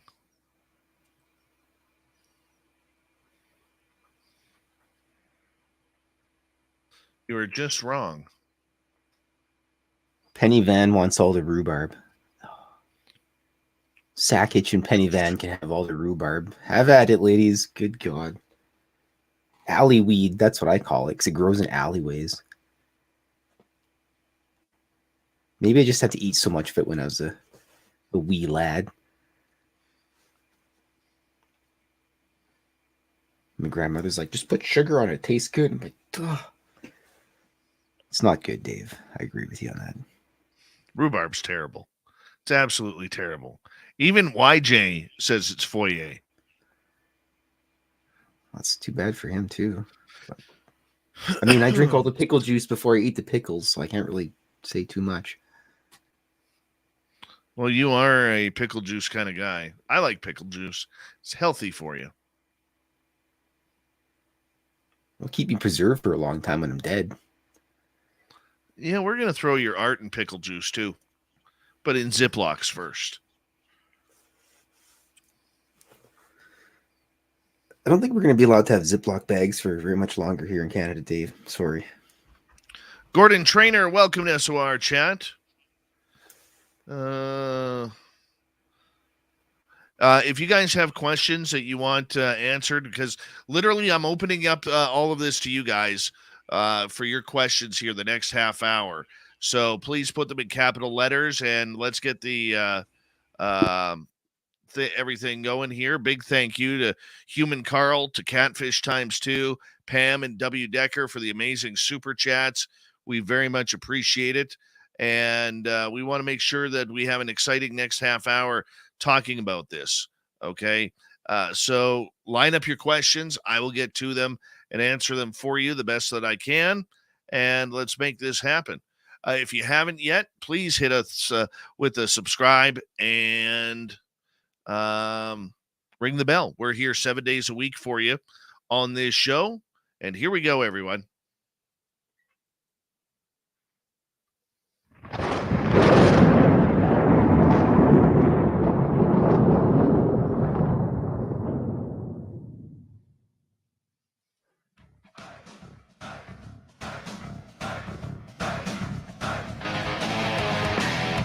We pass a halfway point of Spaced Out Radio tonight. My name is Dave Scott. Thank you so much for taking the time to join us. We very much appreciate it. I want to remind you that if you've missed portions of this show or others, check out our free archives at youtube.com/Spaced Out Radio. Do old Davey the favor, hit that subscribe button. Our website is spacedoutradio.com. We have a plethora of features for you, including rocking out to Bumblefoot, reading Shirky Poo's Newswire. Check out our swag as well. Follow us on Twitter at Spaced Out Radio, Instagram at Spaced Out Radio Show, and on TikTok at Spaced Out Radio. We continue on tonight as we've had to say goodnight to Ross Coulthart, who brought together a plethora of information regarding everything that is going on within the UFO world. And you know, the more and more we look at this, ladies and gentlemen, we have to look at it as this being one of the biggest cover-ups in human history. I don't think there's any way to put it. Now, a lot of people will say, gee, Dave, that's a little emotional, don't you think? That's a little on the way to whatever it may be. I don't think so. The information is there that something is happening and going on. And that's why, if you've been listening to this show the last 4 to 6 months, we have been really pushing very, very hard to let you know what kind of crap that is coming out of NASA. Serious crap. If anybody knows there's a cover-up, it's NASA. And listening to Ross today, he's not buying the stories. He's not buying Bill Nelson going around talking about the Navy pilots. Why would Bill Nelson, of all people, talk about the Navy pilots? What good does that do for all of us? Right? It does us nothing. It does us absolutely nothing. Because in the end, his job is NASA. His job is to let us know, what does NASA know about unidentified flying objects? And he's dodging the question. When all one journalist has to do, whether it's CNN, whether it's Fox News, whether it's NBC, ABC, CBS, or any other news outlet in the United States has to do, is ask him the simple question, Bill, have you opened up your own closet to see what's there? Because history shows that your rockets and your astronauts have encountered unidentified aerial phenomena since Gemini 60 plus years ago.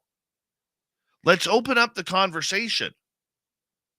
Ross wants to do it. I want to do it. Maybe what has to happen is, a lot of times these government agencies, when they hold press conferences, they also have press that are there on a hotline. Maybe somebody like us has to get involved in that hotline, in that media line, where we can ask that question. We can ask that question. Maybe that's what we have to do. Let's get to some of your questions here so far. Let's start with Gordon. Is there any possibilities of alien crashes being caused from other aliens?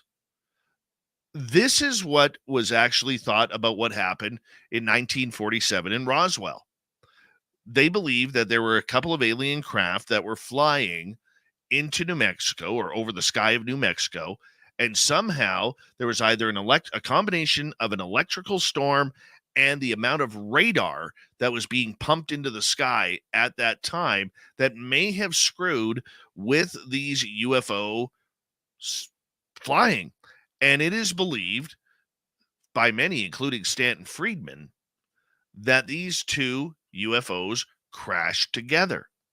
They collided in midair, one crashing at Roswell in Corona, New Mexico, the other one crashing at San Agustin, which was found a couple of days later. And Stanton Friedman was a very, very large proponent of these two crashes happening at the same time.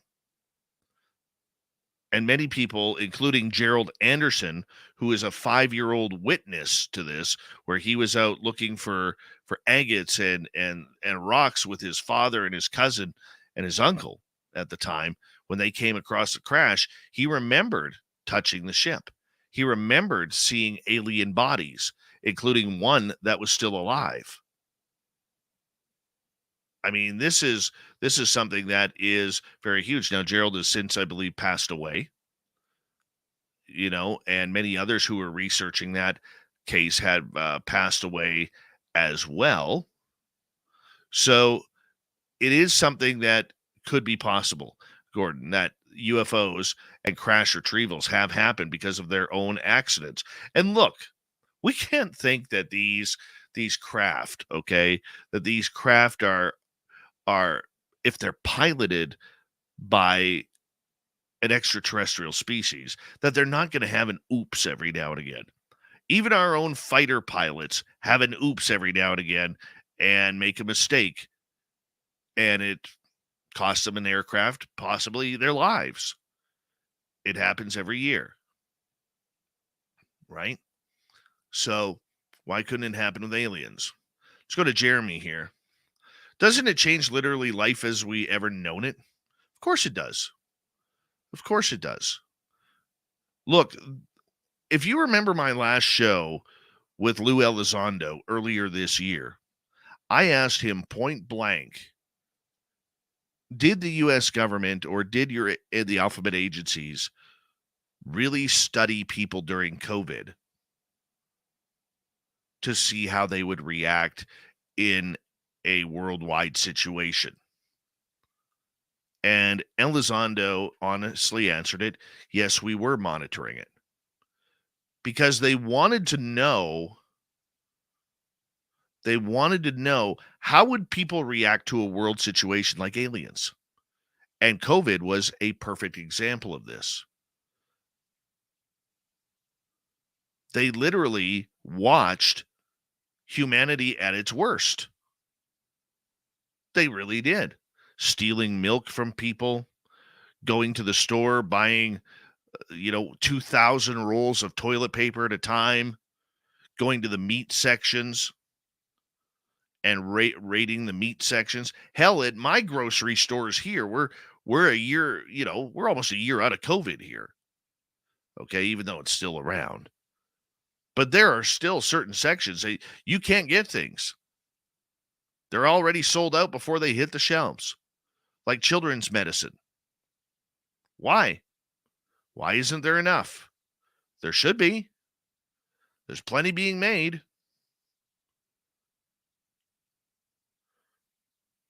Right? So, yes, they were watching the way people were treating other people. They are worried about the economy.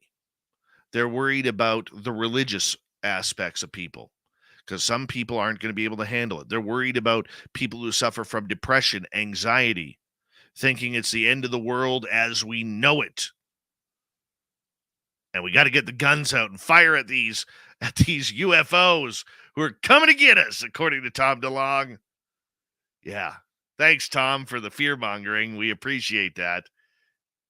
Now tell us you really didn't start the TTSA. Let's just be honest.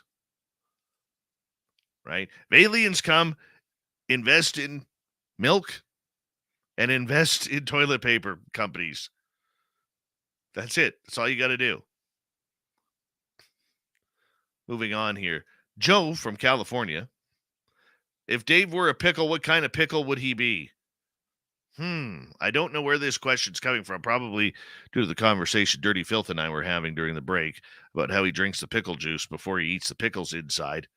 A little backwards to me. I wait till all the pickles are done before I drink the pickle juice. But Dirty Filth is a little weird that way. Let's see. I don't know. I really enjoy those little sweet pickles, those little cocktail pickles that you can get. I like those. Those are my favorite. And why is a pickle a pickle? Totally off topic, but why is a pickle when realistically it's a small cucumber? Why do we have to give it a different name just because it goes in water, garlic, and onions and dill? Think about that for a second. All it is marinated cucumbers. That's what a pickle is. So why do we have to have two names for it? Why can't we just call it marinated cucumbers?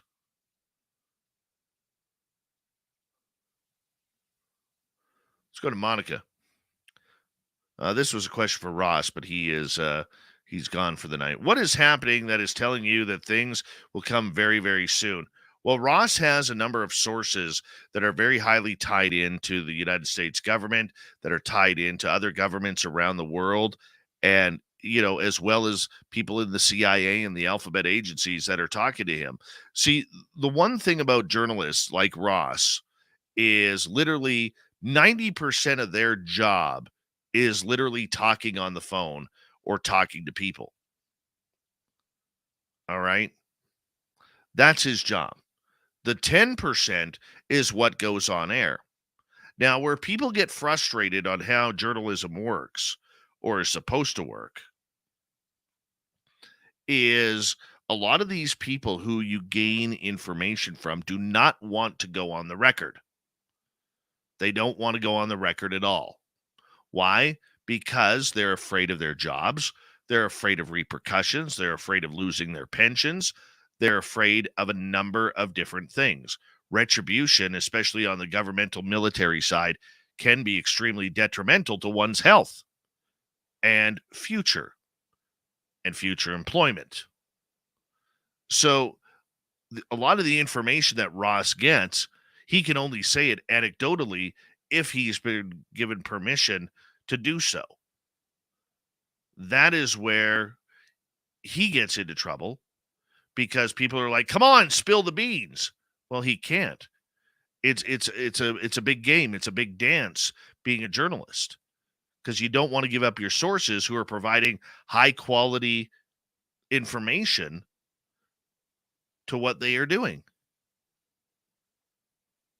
And sometimes you have to protect them. That's your job. There's been journalists over the years, when journalism was really journalism, that journalists would go to jail for not giving up their sources in a particular case. So, in regards to what is coming, his sources are telling him that the report should be coming out within the next week or two, maybe as early as next week, and that realistically, we're not going to get much. We're not going to get much at all. Most of it's going to be redacted or kept behind closed doors. There will be a report. We are going to be underwhelmed once again, much like expecting a race car from Santa Claus and getting socks. And that's the way it's going to be. So, unfortunately, we're going to have to put up with it. We're all going to have to whine and complain. We're all going to have to bitch and moan. And we will. We're good at that. So we're going to see where it comes from. And that's it. We can only go. And sometimes, guys, our sources are going to be wrong. They are going to be wrong. We can't help that. They are just people passing on information. We just need to know. We just need to know what is going to happen. Give us a clue. Give us a hint. Give us something. You always hear me say, come on, I need the juice. When I'm talking to Science Bob or Nicole or someone else in the know that I talk to for my information, come on, give me the juice, man. Give me some juice here. I need it. Thirsty. Yeah, I'm thirsty for it. I want to know as much as you guys do. I may have a radio show regarding these topics, but first and foremost, I am an experiencer. I want to know what that UFO was on the ground. I want to know about the aliens in the forest. Why I've been taken since. I don't know. Is it all connected? Is the phenomena all one, which I believe it is? I hope so. Right? SB Misfits question. Why do you think Ross has been quiet lately? Frustrated? I think we're all a little frustrated. I think we are all a little aghast of what is going on because we are in this circular rotation of news. Like we said right off the bat of the show. Now we're talking Chinese drones again? Are you kidding me? Chinese drones? When it took so long for us to finally get away from that and start talking about experiencers?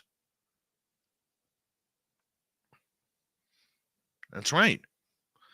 I think the frustration comes from the fact that there's a lot of games being played. Nobody wants to give up the information. And with the United States Navy coming out a few weeks ago and saying, we're not playing the game anymore. You're not getting any more videos. We're not doing this. There's a brawl that could happen in Washington, D.C. between the politically elected and the U.S. military. And frankly, it probably does need to happen. It probably does. Look, I'm not saying that the U.S. military shouldn't be keeping secrets. Okay? Every military in the world does. Okay? There are certain things that we need to know. Probably a lot that we don't want to know. But the one thing that we can be certain is, tell us about aliens. Tell us, do you have crash retrievals? And this is where I always come back. I know I sound like a broken record on this, but this is where I always come back to the fact that I'm in, what's the word I'm looking for? I am in deep understanding and belief that there is a Pandora's box of UFO news that they are trying to cover up, not for the sake of the American public or the people of the world, but for the sake of their own embarrassment. What would happen if in that Pandora's box there was a list of names of people who've been taken? How would you like to be, say, Joe or Jill American and find out that your government knows that you have been an alien abductee for the last 20 years? How did they find out? What if Eisenhower did make contact with aliens and traded humans for technology? You don't have to believe it, but it's not out of the realm of possibility. What about Bob Lazar? What about the crashes at Shag Harbor, Roswell, Aztec,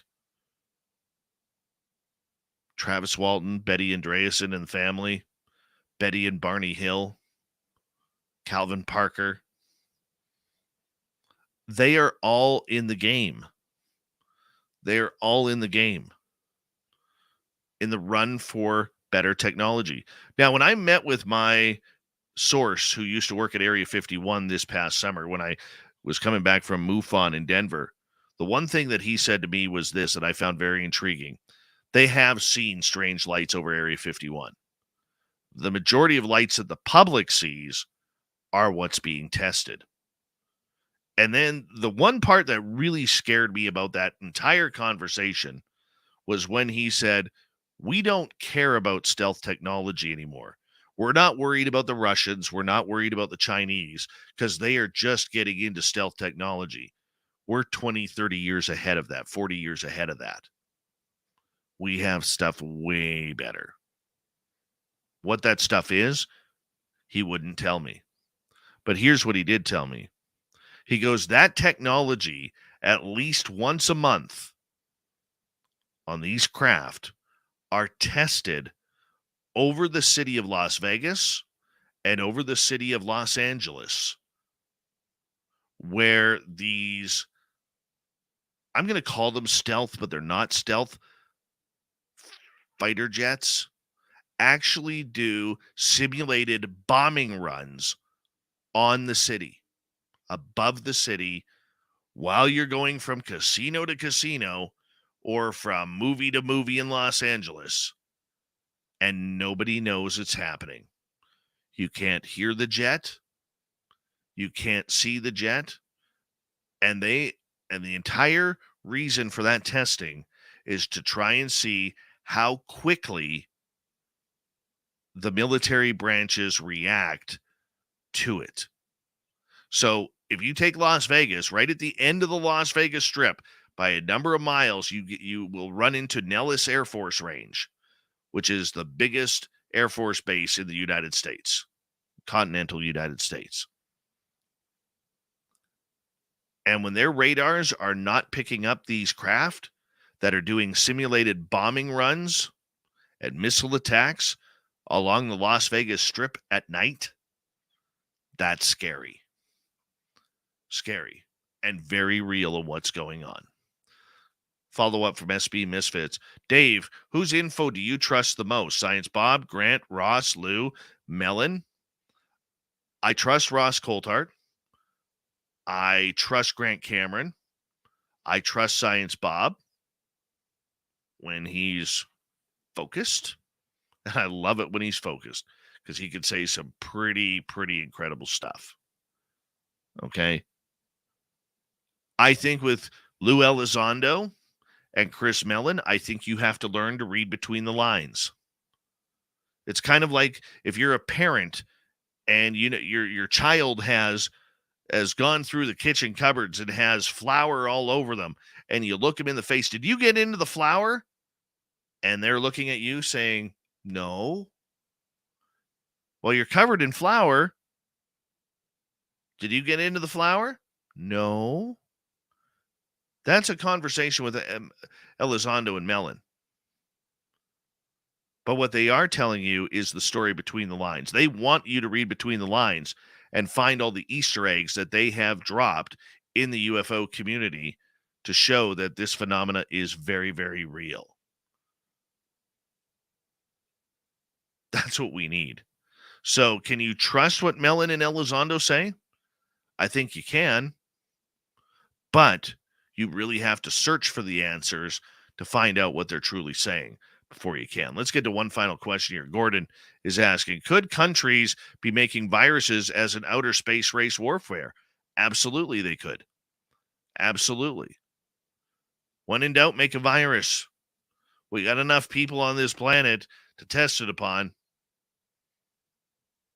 Let's shut her down for another few months. What the hell? Hey, I don't know. I really don't know. I would say it wouldn't be out of the realm of possibility because in the next 50 to 100 years, by the time all of you who are listening, myself included, are dead and buried or cremated,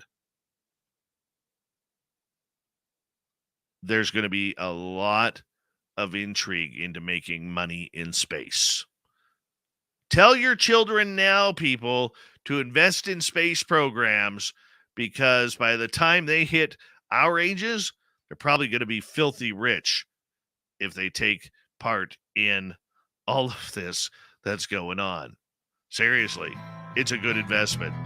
Coming up after the break, we're going to hit hour number 3. We're going to head to the swamp.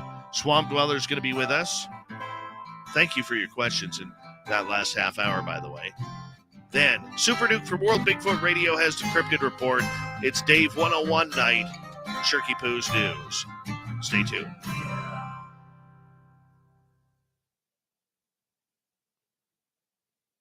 All right, we are clear. And a lot of new faces coming on in. Do me a favor. Still 306 people watching on YouTube, 330 overall. Thank you for that, everyone. Really appreciate it. I am just going to step away. I'm going to go check on my son, who is sleeping upstairs. Yes, I do believe Lou is a remote viewer. Yes, I do. And I will be right back here, guys. So please bear with me. Don't go anywhere. We got 1 hour left. I'm going to turn it over to the Dirt Man right now so he can show you all his cool cards. That'll be in Vegas. Take it. I'm taking them to Vegas apparently. No, you have to find me.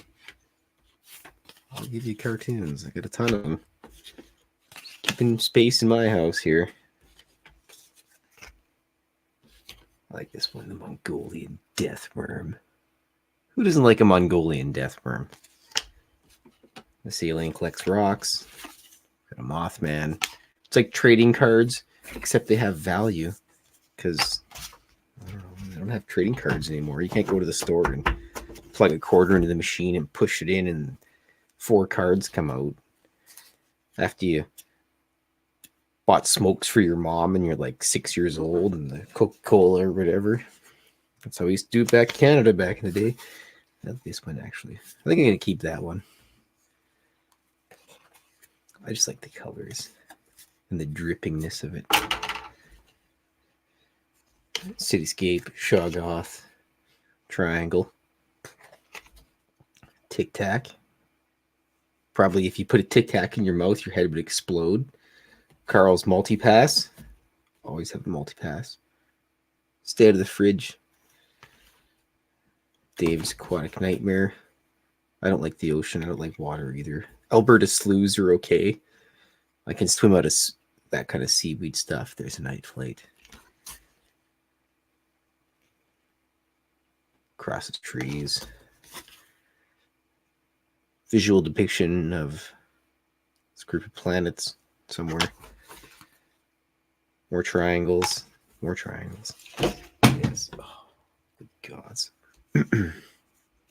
But we also have these nice small things here. A little Shoggoth, a little plant, a robot, another plant, spiky plant, more plants. They're just easy to draw. This is kind of a meteorite. It's probably wrong. Bow and arrow, clunk someone. Galaxy Multipass. You can use that to get. This sucker gets you. That one gets you 10 free plays in Vegas. And it's another plant.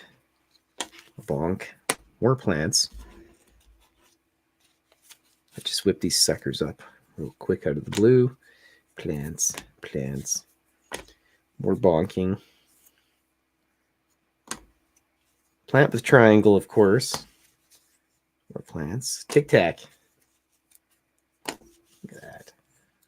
I just love that neon pinky purple thing. Of course, triangle in there.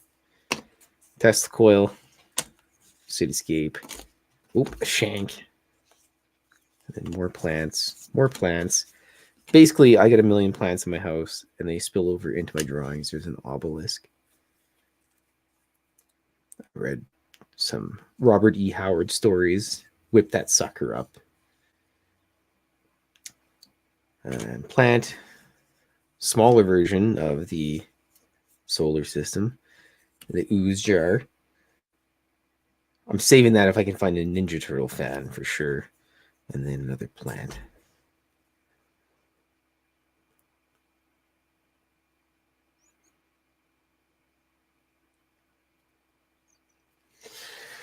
Oh, what else do I got here? Might as well plug my cartoons and junk. Oh, bloody hell. Anyways, cryptic cartoons. Go to Amazon.com or filthy.com. Buy my stuff so I can buy pizza and continue drawing cartoons and give my cats cat snacks. Everything's available at filthy.com with Wise, including my new calendar, which is already out. I bought my own calendar, by the way, so I can stick it on my wall and people come over, I can point at it and be like, yep. Dirty. We got about a minute to go. Filthy.com. Where can they find your calendar? Set it and forget it, filthy.com. That's copyright infringement. I'm sorry, Dave. Oh, it's beautiful. That's what happens. You It's leave me here beautiful. for 12 to 13 minutes alone. Oh, I hear you. You are dangerous, my friend. You are completely dangerous. Where's Blob tonight? Everybody's piled on to the heat registers because it's minus 9,000 in Edmonton. I got minus 26 here. What are you at?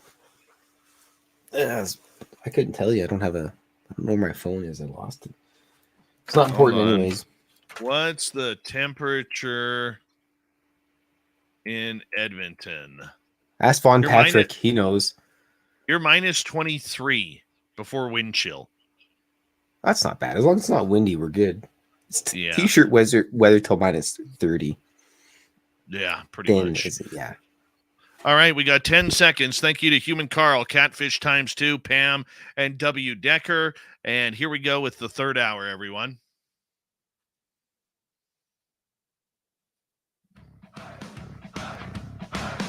Would you like to connect with us? Head to spacedoutradio.com for all your latest show info. Now, back to Dave Scott and SOR. Third and final hour of Spaced Out Radio is now underway. Thank you so much for joining us. We really do appreciate earning your listening ears wherever you are on this beautiful planet we call Earth.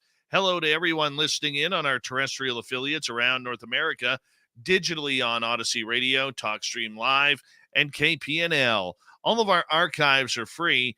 Join us at youtube.com/Spaced Out Radio. Do old Davey the favor, hit that subscribe button. The Desert Clam has set the password for tonight in the SOR Space Travelers Club. What do you got for us, Clam? Well, let's take a look. Zakuska. Zakuska is your password. Use it wisely, Space Travelers, as the Clam sets the password each and every night right here on Spaced Out Radio. Our website is spacedoutradio.com. We have a plethora of features for you. Rock out to Bumblefoot, read Shirky Poo's Newswire, check out our swag as well. Follow us on Twitter at Spaced Out Radio, Instagram at Spaced Out Radio Show, and on TikTok at Spaced Out Radio. It is time once again where we head to the swamp. Our resident swamp dweller takes us on another spooky journey. Hi, Spaced Out Radio listeners. This is Swamp Dweller. It's time for your nightly dose of spookiness on the show. If you have an interesting encounter or a spooky story that you would like to share, be sure to submit them in at swampdweller.net. You can also find our YouTube channel at youtube.com/swampdwellerreads. Now, let's chill out, relax, and together, let's enter the swamp. All right, let's do this thing, shall we? This happened to my roommate and me 2 years ago when we drove into the national forest just outside of our town. We go to a small college in New England, about 3 hours from any major city. For context, the forest has quite a few urban legends, and the local community has many superstitions about being safe while in there, although they go there very often. I had just broken up with my partner, and my roommate could sense that I was feeling down. Finals were just around the corner. So she decided to help me get my mind off things and suggested we go to a nice spot she had found last week and chill and de-stress. So we took a couple of beers and drove down to this secluded forest. Then we left the main asphalt road in the woods. I saw some things that unsettled me. You could see the abandoned houses of a ghost town from higher ground the route was on. And we saw this old doll hanging from a rope on a tree. Creepy stuff, but I didn't give a second thought about driving forward. We got to a clearing, parked our car behind some trees, popped open the back of our SUV, and started talking and playing music. Somewhere around 10 minutes into this, 2 cars appeared from the road and parked in the clearing as well. My friend didn't pay them any attention. Instead, she kept talking, but as I was facing them from where I sat, I couldn't stop seeing what they did. A guy popped out of each car, talked for a few minutes, and then I saw them take out a long object covered in dark plastic bags from the back of one of their cars. This is when I noticed these guys had guns, not like shotguns, which I often see in this town, but handguns. Then they started lighting the bag on fire. I told my friend to get down, and she turned around and saw them for the first time. Black smoke was rising from the bag, and between trying to keep my head down and steal glances at them, I saw them take out a second object and heard them shoot at it right before they set it on fire. I don't know how long my friend and I were lying there in silence, but it was definitely enough to let that terror sink in and whisper to each of us. I don't know how long my friend and I were actually lying there in silence, but it was definitely enough to let the terror sink in. We tried to whisper to each other how much we loved each other in case this was what we thought it was. At some point, I looked up and saw that they were pointing at our car and saw them walking into the woods, maybe trying to follow our tracks, trying to look for us. Right then, I told my friend to jump into the driver's seat and make a run for it. I shut the back door, and between that and the car starting up, the guys heard it and started running towards us. They then ran towards one of their cars and hopped in. We went over a hill, driving away above what was safe for dirt roads on a hillside, and eventually we lost them. We moved to a neighboring town and roamed to ensure no one was following us before we went back to our dorm. That day, we tried to make fun of the whole situation and got drunk before finally breaking down and crying from knowing we had seen something we were not supposed to. We were terrified of telling anyone, but eventually we did tell the officers on campus, who contacted the police, but we never found or heard anything again. The Swamp Dweller, putting great stories out for us each and every night as he kicks off hour number 3, Monday through Friday on this show. We love the Swamp Dweller, and I know you do too, because I read the comments, and I got to tell you, if you want more, head on over to his YouTube channel, youtube.com/Swamp Dweller Reads, and you can listen to thousands of stories for free. Just hit that subscribe button. Speaking of the man, the myth, and the legend, here comes Super Duke from World Bigfoot Radio, who's here for the Cryptid Report.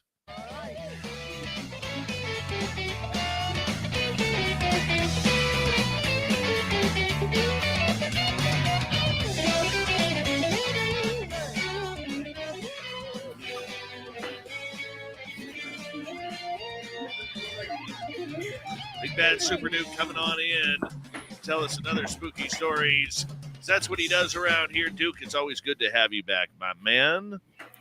Good to be back again. Thanks for being my host on my own show last weekend. Really appreciate that. Got a great turnout for it. Everybody was wondering where you were because you weren't in chat. Naughty Dave. But they thought you might be, so they kept saying, hi, Dave. Anyway, well, like I said, had great turnout. I had a good reason, though, Duke. Okay. I had a good reason, and that's because I was out of town meeting my grandson. Wow. That's fun. So, next time. Well, anyway, like I said, went well. Hopefully get some more people over here, realizing that I'm actually on this show twice a week doing a Cryptid Report, which for the most part stuff does not get repeated on my own channel. So this is different content than what you're going to get over on my channel. And vice versa, if your listeners over here, I'm not repeating the same stuff on my channel. So go check it out. But yep, we got almost 2,000 views in the first 24 hours before YouTube throttled it. Oh, nice. Yep. And Hammerson Peters, one of your own Confederates from up there in British Columbia, who is one of the really great archivist, mythology researcher guys up there. Not only turns out books, but has his own really cool YouTube channel. He's doing a whole series of different areas up in British Columbia and nearby it, and what exactly are the local reports from the natives there and their legends of what cryptids lived there.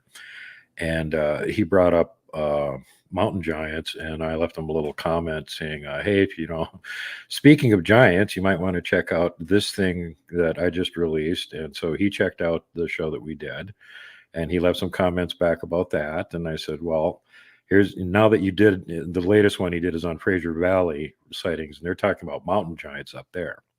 And of course, I'm Mr. Mountain Giant guy. So I left him a link to my favorite show that I ever did on mountain giants, which was actually on Sasquatch Chronicles, and has now broken the big threshold, and it got 502,000 views. So it's gone over 500,000 views on YouTube. So practically everybody in the universe has seen it already, except for maybe he hasn't. So I left him a link to it. You might want to look at this one, and maybe you need to do some more updates. But what he does is really good. And one of the things that he did recently was now talking about this issue with this gentleman, Andrew, who had apparently filmed a giant on a mountain ridge, and then went through a whole bunch of other weird things, which he documented on TikTok, and then subsequently died mysteriously all of a sudden, and all looking very suspicious and everything. Well, he's near this area, and this has been going on since summer, and he got wind of it while the guy was still turning out videos. So he went through that area himself, drove through there on the same road the guy apparently had filmed the giant from, which I remember what he said correctly was Yellowknife, and tried to see if he could get a view of the same mountain ridge to see if there was anything on it or not. And when he was there, unfortunately, the top of the mountain was covered in clouds. So he could not prove or disprove that this gentleman had actually filmed anything. He did, however, note that from a little bit different angle, looking from a known vantage point, if you look at that same ridge, there is a huge transmitter antenna on it, which looks very similar to the object that he was filming and saying was a giant. But again, this is from a different angle. So unless you can get to that section of road when there's no clouds on the mountain and film, we don't know 100% for sure. But there were some other things in there that he picked apart that didn't seem to add up. And then he brought up the fact that the gentleman who died mysteriously, his girlfriend went on TikTok and did a whole video about it and said, no, he was just pulling people's leg. This was all made up. And he had always been depressed. And, that's why suicide. Which is apparently what happened to him. So now the question is, did this guy actually make all this stuff up or didn't he?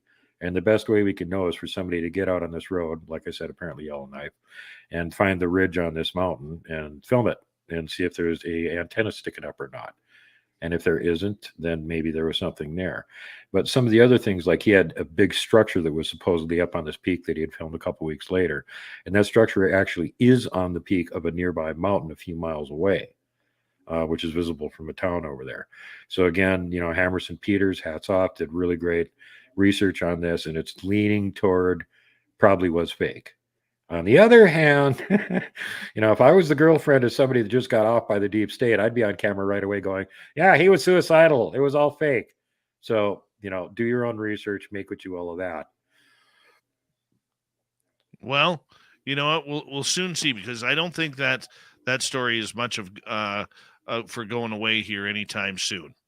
I really don't. I think there's a lot of intrigue on that. Yeah. There really is a lot of intrigue. Well, I got to say, one of the other things that he brought up was they were talking about possible incident of a Bigfoot being shot back in the 1800s, really old picture, one tied up lying in the snow with a snowshoe next to it that happened up in British Columbia. And it's hard to identify what the animal is because really low quality picture. But the question was, is there actual suppression of Sasquatch and stuff going on up in that part of the country? Was there any reason for it to happen? Did it actually happen? And Bob Gimlin, that's Gimlin of the Y, actually tackled that on his channel and did a real in-depth look at it. And now Hammerson Peters took a look at the subject and looked at what Gimlin said and said, well, this first theory, completely throw that out the window, because fur trapping was different up here than it was down there in the United States, where fur trappers were intruding on Indian territory and where they weren't allowed to be. And in Canada, they were actually buying the pelts from the Indians most of the time. So there wasn't any of this, kind of obnoxious behavior the mountain men were getting into down here in the lower 48. So that one completely doesn't hold water. But on the other hand, with the two different trapping companies sort of melding and becoming one at a certain point, and then they were having disputes over who actually was going to be in control of British Columbia, because Manifest Destiny And before the United States gobbled it up, they declared it a province. Yeah, we So- call that we call that 5440 or bust. Mhm. And it was a big bust. Let's just be honest. 2-0, buddy. 2-0. Oh, let's just face it. We didn't want British Columbia anyway. It's full of Sasquatch and nasty cryptids and all the golds in Alaska. We already had that. Yeah, but you still had to come through us to get there. No, that's what boats are for. See, that's how we got here to this continent in the first place. Boats. You Canadians keep forgetting about that. Yeah, but then you had to deal with the Cadborosaurus. You know, actually, there was an interesting article I was reading not too long ago that somebody that was an insider was talking about the government trying to stay ahead of cryptid problems and get rid of them when necessary, just because they don't want people to know they're there. And that at some point back in somewhere between the late 60s and the early 70s, they had actually done a bunch of research in all of these subarctic belt lakes, which tends to be where all these reports come from. Nessie, Stussy, Ogopogo, they're all about the same distance from the North Pole, interestingly enough. And they had gone through all the lakes across Canada, and any of them that had legends of sea monsters in, they had gone through to check and see if there actually was anything in there. And in some cases, it actually exterminated them. That doesn't surprise me. That doesn't surprise me. You know, I mean, these creatures, whatever they are, and I'm not and I will say this: there was another apparent Ogopogo sighting here recently again, but I'm not convinced that Ogopogo is actually or truly a sea monster. I still believe that Ogopogo is a how can I put it? Is a giant white sturgeon. That's what I believe Ogopogo is. That's just me. I could be wrong, okay, but that's just me. Well, sturgeons do live a long time and get absolutely ginormous. The biggest ones they've ever caught were over in Lake Baikal in Russia, and they got one that was like some 3,000 pounds or some ridiculous huge, sea monster. The white sturgeon that's in British Columbia that goes. So, for instance, the Columbia River that separates Washington State and Oregon, and right through that Sasquatch area, it starts in Okanagan Lake, where Ogopogo is. And the white sturgeon there can grow up to 20, 21 feet. And the Russian black sturgeon there that you were just talking about can get up to 23, 24 feet. Because the one thing about sturgeon is they never stop growing. They will always grow along their lives. And, I mean, there's sturgeon right now in the Fraser River that are literally older than Canada as a country. Yeah. Yeah, there's cryptids running around North America that are older than either of our countries. Scarily enough. Some of them were here before the white man showed up. Well, one of our listeners that I do trust, a fellow BCer here, YJ Overlander, says, Ogopogo is a water dragon. I've looked directly at one. It is not a sturgeon. I guarantee it. This is a guy I would believe. I would believe him. Yeah, He's seen one. We got to get that story. Yeah, YJ very sharp. I would tend to believe what he says too. You know, and the other thing is that the descriptions of them vary from giant body of water to another. They're not always uniformly looking like the same thing. And it also seems like personality varies too. Like I think they call it Lake Iliamna in Alaska, where they definitely claim they have a sea monster in there. And there are people that disappear on this lake. There's like no reason for it to happen. So that's pretty creepy. But, you know, they've always had these legends. And I don't think that there is an actual description of what this thing is supposed to be even. But the locals all don't like the idea of going out on that lake. So that should tell you something right there. No, I was just by Okanagan Lake just the other day when I went down to see my grandson, and I could tell you, I would never even dip my toe in that lake. It's so dark and it's so rough and everything. I mean, there was white caps blowing all over it. It was just horrible. Now, the bad news is, Duke, I officially cannot get to my Sasquatch gifting site now. Got that much snow up there now? We got that much snow up there now. What, you don't have a snowmobile? I do not. No, I do not. Get a friend with a snowmobile that wants to do some cryptid research, and you get up there a couple times this winter. Chances are good they're probably not doing a lot of activity and just kind of laying low. They don't move around a lot in the winter. You occasionally get a track line or something like that, but it's not like they're running back and forth constantly all over the place like they are in the summer. I think they tend to stay underground a lot in the winter, or wherever it is that they're living. Well, I don't even know.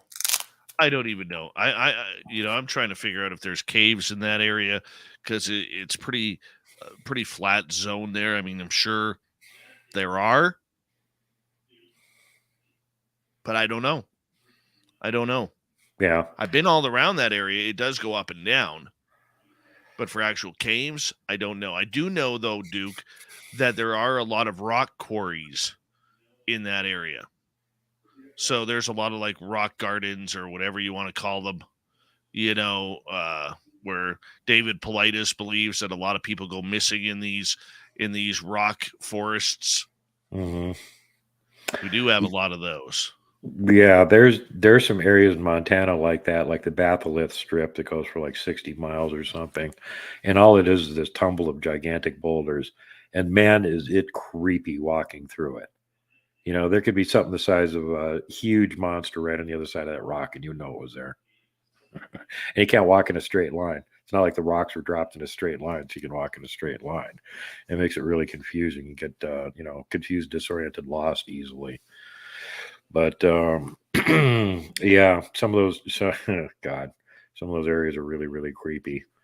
I like to go over and research the megaliths here in Montana once a year because that's about how much creepiness I can handle over at that place. And there's Sasquatch over there, but not like very many of them. And it's just, the area is just creepy. It's got a creepy vibe to it. Yeah, explain that creepy vibe for people who may not understand. Oh, you just constantly feel like you're in an area that you shouldn't be in and that somebody's keeping an eye on you all the time. And of course, I'm used to the Bigfoot keeping an eye on you feeling, really used to it. So this is completely different. This is like, you're just in a place where you shouldn't be, basically. Right. Yeah. You know what? And if you get that feeling, it really is a good sign to get the hell out. It really is.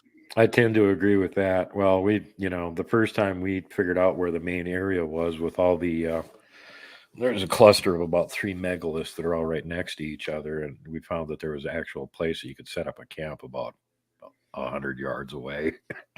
So we did. It's pretty well hidden. It's back in a thicket and stuff. And, you can park the vehicles on the outside of it. And the first time we were there, I wasn't even there yet. Ashton and Hawk were there. And it was shortly before dark. They both had their tents set up. They had just set up this little campsite. And here's a good spot. We can fan out from here and check the rest of the area for megaliths and stuff, which we've been doing subsequent to that. But he's walking around with his camera filming.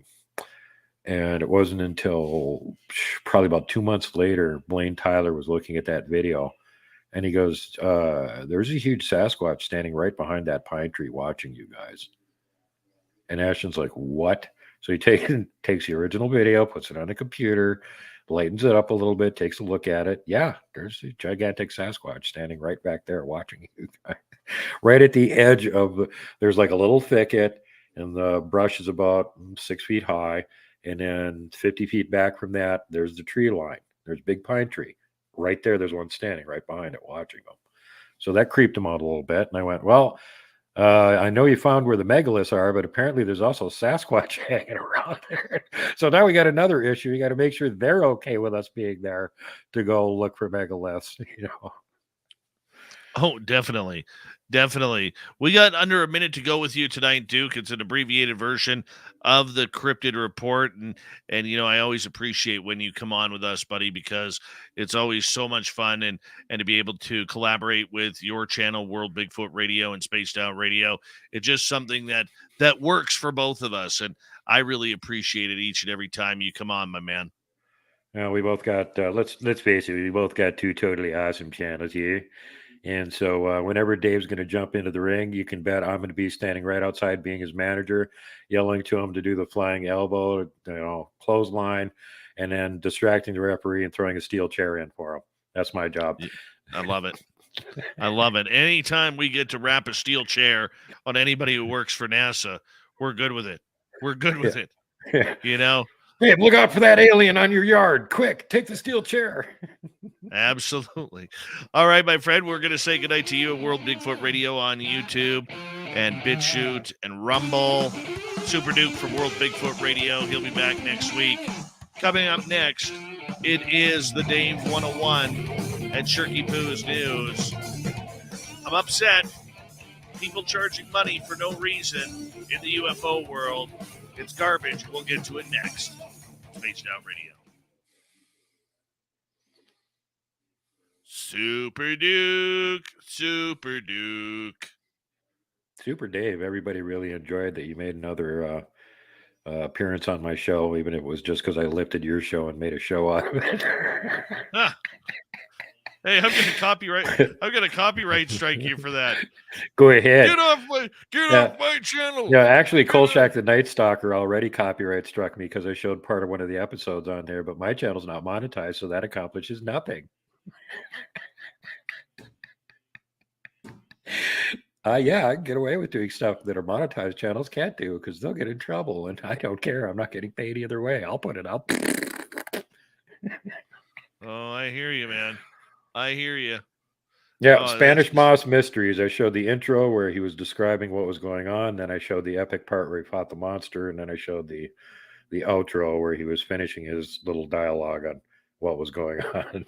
And yeah, it was like the best of one of the best episodes of Kolchak ever, condensed down to just the really cool parts. Awesome. And it's cool. He's fighting this Louisiana swamp monster, kind of like a skunk ape or something, except like a legendary, mythical type skunk ape Louisiana swamp monster. And the only way you can kill it is to jam a gum tree stake in its heart, kind of a vampire type thing. And he's in Chicago, where the hell's a swamp monster going to live in Chicago? Well, of course, it's going to be a damp, hot, humid place, the sewers. So he's going down into the sewers to fight this 9-foot swamp monster with his gumbo stick and his camera. Yeah, it's really good. You got to see it. When he sees the thing and he shrieks and tries to run in terror, that's probably one of the best parts. Oh, Jesus. Oh, jeez. Good stuff. Lord help us. Yeah, Darren McGavin, excellent actor. Everybody remembers him from Christmas Story. The lamp that looked like a leg and all that kind of stuff. Yeah, he was also Kolchak the Night Stalker. And apparently I'm Duke Shack, the Bigfoot Stalker. Thanks. Duke Shack. Duke Shack. Super Duke Shack. Duke, the guy that makes the cryptids run away and hide on the other side of the road so he can't get video of them, and then he gets video of them anyway. Dirty cheaters. That's what you get. Some bitches. Some bitches. Oh, look, Duke's going to go up the river, uphill. Let's sneak across the road and hide on the other side. Damn you! I'm getting you on video anyway. And speaking of which, I'm working on that breakdown. I've got Bigfoot in Germany, Tracker, Blaine Tyler, Robin McRae, Christie, and a bunch of other real experts that can spot things in video that are all looking at that same piece of video and sending me screen captures. Here's one here. Here's one here. Here's one here. So the first one I'm going to do is I'm walking by this bush and there's a dog man. And before I even get to the bush, you can see him looking at me. And as I'm going past it, you can see him turning his head, watching me. So this is not pareidolia. And he's about 20 feet away. So I'm going to do that one first. And then we'll go, while you're watching the dog man, in the background, there's 2 Bigfoot. Let's look at those. I get to see the dog man as walking by. Super Duke. Super Duke. He did not look happy. The one eye that you could see that was out in the sunlight was red. That's not a good sign. And plus, he had his maw open. You could see all of his nice jagged teeth. And oh, lovely. Didn't look like he was smiling in happiness. Like, hey, it's my buddy Duke. No, it's more like, should I kill him? No way, the Sasquatch behind him are going, he knows. No, he brings us peanut butter. Do not kill him. Yeah, no, he knows. He knows that Super Duke is around. I'm telling you right now, man, if I ever get out in the forest with you, we're going to go right in that Bigfoot area, and I'm going to be chanting Super Duke through the mountains. I am. You know, you might as well bring your cape along. You're gonna hear whoop whoop coming back from the woods. Oh yeah. There's gonna be one female Sasquatch. There's gonna be yoo-hoo, Super Duke. Actually, you know how they react to us? They do a wood knock. If we say something or they hear something, apparently it's like how they clap. They do a wood knock. We had a whole bunch of bacon cooking. And I was up the hill from camp, and all of a sudden the wind switched, and I could tell that the bacon was cooking with my crappy human sense of smell. As this huge waft of bacon scent, the wind pushes it up the hill past me. And as it gets about 200 more yards up to the top of the hill, as soon as it gets up there, I hear a wood knock. Oh, nice. And they're like, ooh, bacon! Bacon alert! Bacon alert! All right, Duke, I got to let you go here, buddy. Take care, everybody. See you next Tuesday. Much love. You take care, buddy. Love you guys. Take care. Bye-bye. Super Duke for World Bigfoot Radio. Thank you tonight to Human Carl, Catfish ×2, Pam, and W. Decker for the Super Chats. Here we go with the final half hour and the Dave 101 coming right up.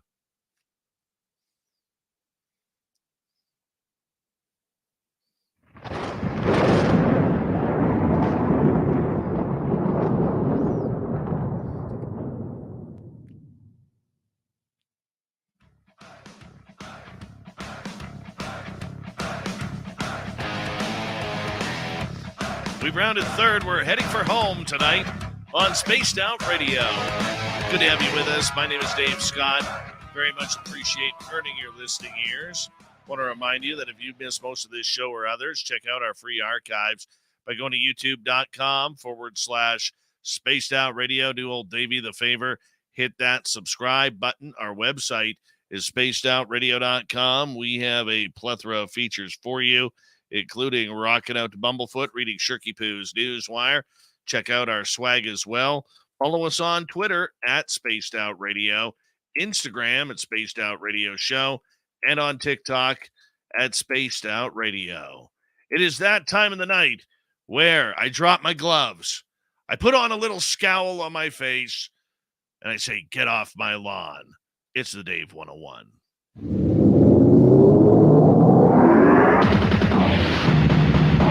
It's time for Dave 101.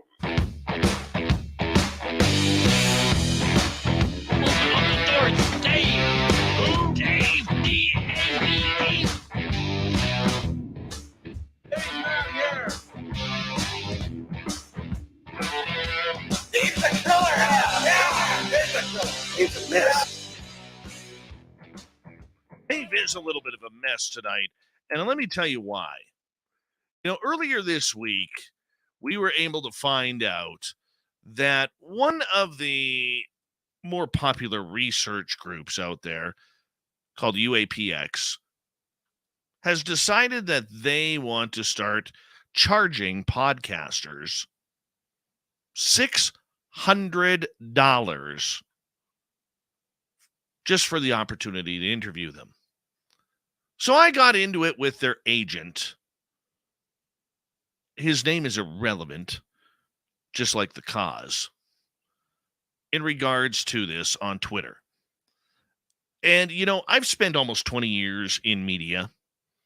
I think I know how the game is played, how the game is won, and how to bring popularity. And the UAPX over the last couple of years, they have had their ups and downs. Their highest up coming earlier this year when they were part of the Terror in the Sky documentary film on UFOs at the Catalina Islands, a movie put together by producer Caroline Corey. And let me tell you something. If you want publicity, if you want to get donations in, because they are a 501c3 in the United States, nonprofit organization, the last thing you do is tell people, yeah, if you want to talk to us, we need 600 bones. And who the hell comes up with $600 anyways? Let me tell you something about most podcasters in this field out here, or YouTube channels. They are run on a zero budget. A zero budget. Everything they do is for free. You set up for free on YouTube. Okay, you can post your podcast for free on certain channels, whether it's iTunes, whether it's TuneIn, whether it's SoundCloud, or whatever it may be. Yet, here they are trying to judge who gets the opportunity to interview them and who does not. Now, I'm a firm believer that you do it. You do the interviews. I've done over 1,600 interviews in this field. If I look over my career, probably closer to 4,000, 5,000 interviews. And never once have I had to dig into my wallet in order to get somebody to speak on this show or when I worked in terrestrial radio. It's a garbage move by UAPX, and I mentioned that to Gary Voorhees, who's a good fan and supporter of this show. Now, I don't think a show of our size would have to pay that $600 because we have ample audience and multiple directions for them to get their product out. What we're talking about here is somebody who has, say, 40 subscribers, 100 subscribers, 300 subscribers, small channels that are allegedly taking time away from the study of UFOs. Well, they've been studying this information about Catalina Island for well over a year. And from what I'm hearing, they've only got about 10% of their information done. And the reason why I'm taking this so personally is twofold. Number one, I don't care whether it's citizen journalism or proper journalism, professional journalism. Nobody should ever pay for an interview. And number two, I remember being in those small-time audiences when we were just getting started with this show 8 years ago. I remember watching my audience numbers go up and down from 10 to 11 to 15 to 17 to 12 to 14, up to 20, back down to 11 live listeners.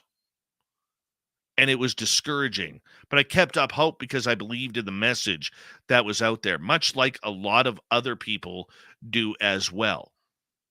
Now, if you're going to think that you are too big to do a smaller show or a mid-sized show, get out of the business. Just get out. You're wasting people's time. Now, the argument behind that is, look, we'll do all the big shows. We'll do the popular shows. We'll get our message out that way. But if somebody smaller who we've already run the gamut on wants to have some of our time, we need some cash in return. Time isn't money. Time isn't free. I understand that argument all too well. But who's going to pick up that $600 bill? Who is going to be foolish enough to pay $600 to listen to statistics that aren't completed yet? And this is a company, a nonprofit company, that isn't trying to make money. They don't want your money. Oh, but they do. But they do, because their excuse is equipment is expensive. Repairs to equipment is expensive. Travel is expensive. Getting to the hot spots is expensive. So why did you go nonprofit? Why wouldn't you, if your agent was any smart, why wouldn't you do the following? Number one, get your ass out there and look for sponsorship. Sponsorship pays bills. Whether it's clothing, whether it's technical gear, whether it's microphones, whether it's automobile companies. If you got the goods, why wouldn't you go for sponsorship? There's huge profit in that because you're setting the price. It's like radio stations. Radio stations we broadcast on, every time we take a break, they're playing advertisements because they are using our show to bring in revenue for their stations. It's part of the trade. Okay. Number two, if you are so, how can I put this? If you are so convinced of your evidence, why hasn't your agent gone out and shopped you around to all sorts of societies, business luncheons, conferences that are out there that pay major money for groups like you to come in there and have a speaking engagement? There are people out there, average people, I'm not saying big stars, but average people who can make $5, $10, $15, $20,000 for an hour speak at a luncheon. Rich people believe in UFOs too. Your agent should know that because he's been in the business 36 years. He knows it all. But no, you go after the poor man and woman who cannot afford to even advertise their podcast on Facebook or YouTube or wherever, and you try and hit them in the nuts with a $600 tab. To me, it's self-aggrandizing. I would pay $600 for it, even if we had 100 listeners and subscribers. It's not worth it. What's scary, though, is this. Stupid ideas like this become precedent setting. And there is now potentially the idea that other people are going to look at this and they're going to say, look, I don't want to waste my time on some piddly podcast or YouTube channel. So what I'm going to do is I'm going to set a speaking fee now. That way I'm not bothered. So if you have a podcast out there and you want to speak to Dave Scott, hey, I have a $500 tag on me or a $1,000 tag, and I'll give you exactly 55 minutes to 1 hour. People are going to start doing that. You watch and see. And where does it get you? Nowhere. Great. You don't have to go on podcasts. Guess what you could also do without embarrassing yourself with a fee? You could say, no, thank you. We don't have time right now. When we have more information, we would love to maybe approach your show and come on, but right now we aren't taking any interview requests. That's what we do. That's the proper way of taking care of it. Precedent setting for stupidity is not healthy for what we do. Okay? It's not. I look at it as karma. I just did a podcast the other day where they have a grand total of 61 followers. Why did I do it? Because they're fans of our show. And I did it because it made me feel good and it made them feel good that they had what they felt was a bigger name in the field to talk about the weird stuff. And we had a great conversation. And I would do it again for free. I would. Look, there are ways to make money in this field. advertising, special appearances. You go to a conference, and guess what? You can set your boundaries there. I know people who charge $5,000 for speaking at a conference. I've been to conferences where I've helped friends out, said, hey, just pay for my flight. I'll take care of hotel and food. Don't worry about me. And I've also been to conferences where I've received $500, my hotel and my flight and my gas to the airport. It's all in the negotiation. There's money to be made. And I don't even have an agent that I pay for. So imagine that. I don't pay for an agent and I can negotiate for myself what I feel is fair because I don't want to rip anybody off. And I could show up, I could do it what I need to do.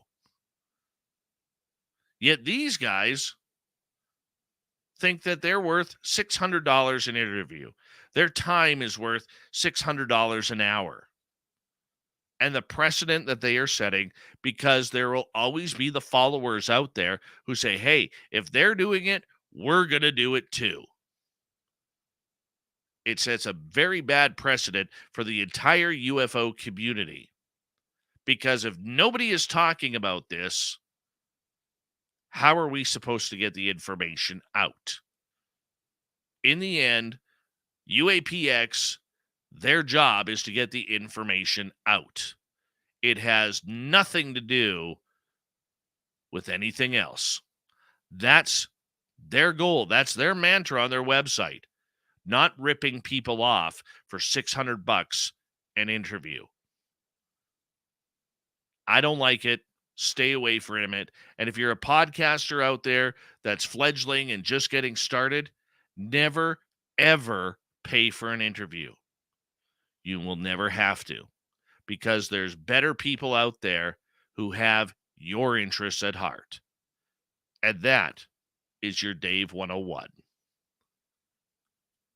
Now, if you have a comment, you want to know what's going on, go on our YouTube channel, leave a comment, because I want to read it. I will read it, and I want to know what you think. Should people pay for interviews? It's a garbage way of doing everything, considering the media is always supposed to be free. Here's Shirky Poo's news. What time is it? It's time for Shirky Poo's news! All right, let's get right to it.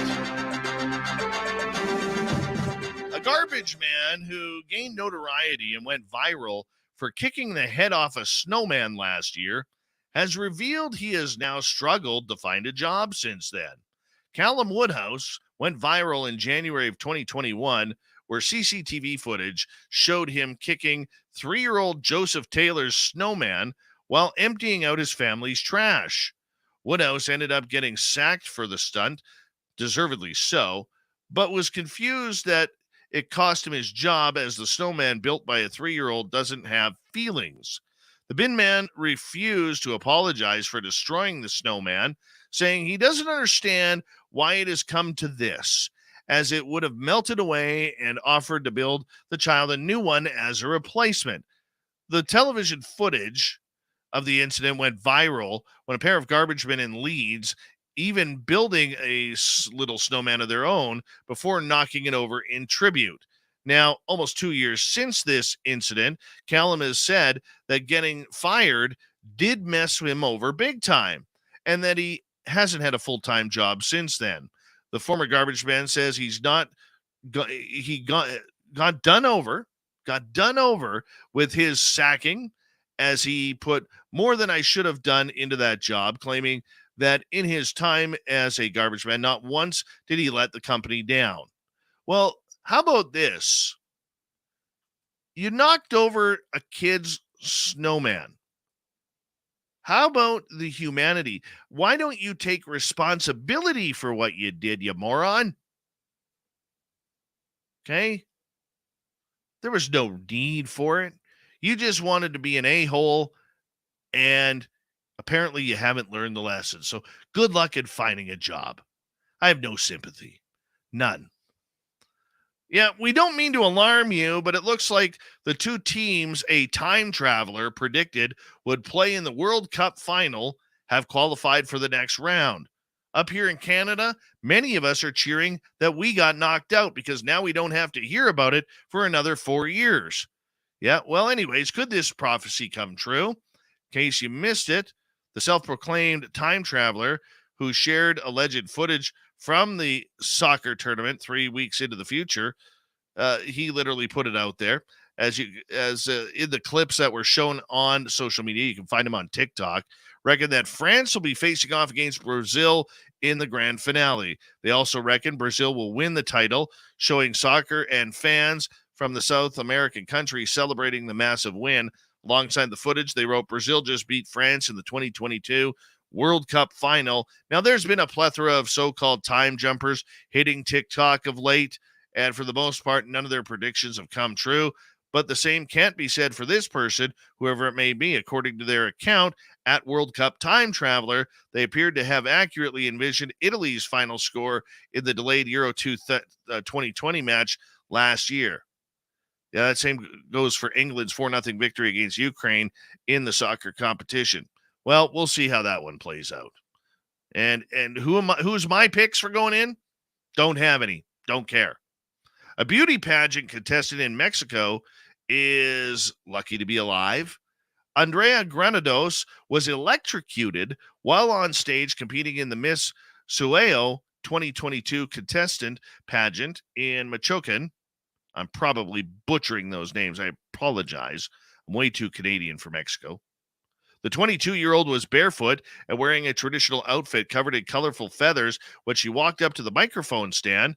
It happened after Granados reached for the mic to speak to the crowd. She was shocked and fell backwards, holding her hand. She tried to let go but couldn't, and she fell backwards on the stage and in front of the stunned crowd as the MC freaked out. Granados was lying on her back and managed to separate the microphone and wire to get it off of her before several pageant workers raced to her side to help her walk off stage.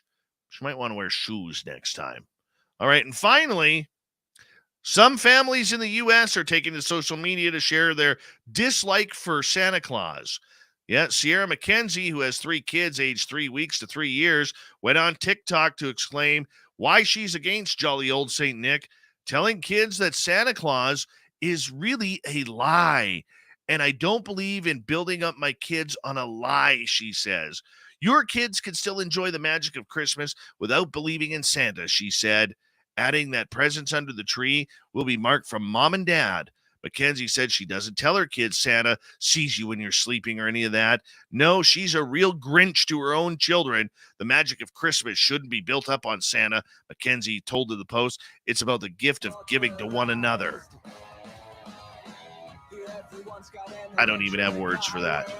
No words for it. We got Mr. Ron Bumblefoot Thal rocking in the background with Little Brother is watching. Bumblefoot is the official music of Spaced Out Radio, rocking us in and out of every single show. Get your horns up for the guitar god himself. Special thanks to everybody listening in at home, at work, in your cars, wherever it may be. Thank you to everyone in our chat rooms tonight. YouTube, Twitch, LGAP, Facebook, Spreaker, the Space Travelers Club, and on Twitter at hashtag Spaced Out Radio.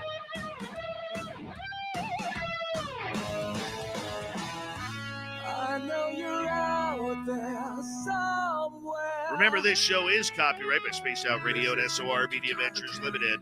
Thank you so much for choosing to share your evening with us, because together, my friends, make a mistake. We're watching. We own the night. Mr. Bumblefoot, we need a favor. We need you to take us home.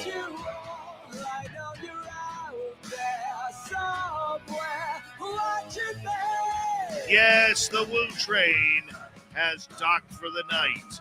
But soon, my friends, we shall ride again. Your seats are always available. Your tickets never expire. And if you want to bring a friend, we've got room for them too. Good night.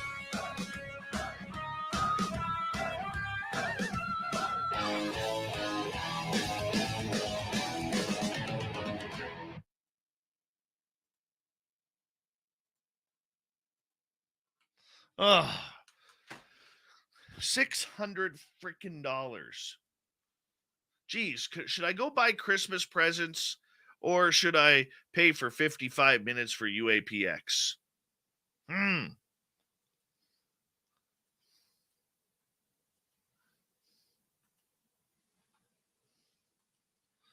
I had that agent, I'd say, step into my office. You're fired.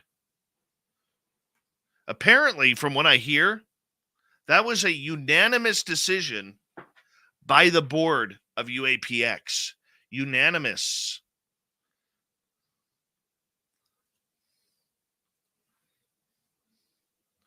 Hard to believe.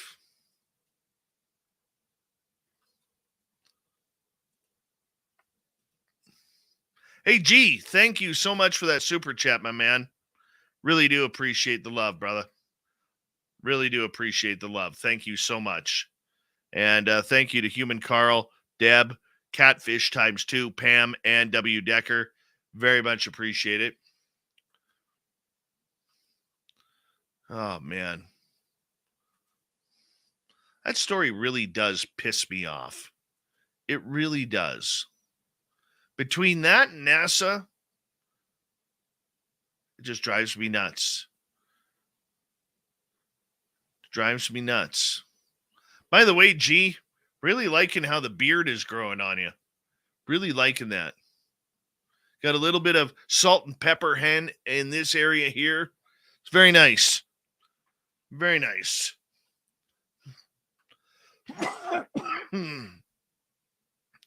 Son of a gun. I forgot to get my son to open up his advent calendar today. Oh, well, he gets 2 treats tomorrow. 2. That's the way it works. 2 treats. 2 treats. Block user. Did I get there in time? Yes, I got it. Got it. It's always a race between me and the wrenches to see who gets to block him. Hey, where is Evan Walters? I'm really pissed off. Yeah. Yeah, UAPX works 80 hours a week. Let's see what Dave works here. So Dave works from 9 till 5. That's an 8-hour shift. And then comes into the radio studio at night from 7:30 to 1 a.m. So that's, well, let's see. What is that? 7:30 to 1. So 7, 8, 9, 10, 11, 12, 1. So there's another 6.5 hours or 5.5 hours. So I work 13.5 hours a day times 5. Now my math isn't very good, so I will use a calculator. 13.5 times 5. So that's 67.5 hours a week I work. Never mind the weekends where I got to do the website and have my team meetings, make my phone calls and everything like that. So let's say 14 hours a day minimum. Yeah. Yeah. And what are they showing us? Dots. Dots. That's it. All right. That's it.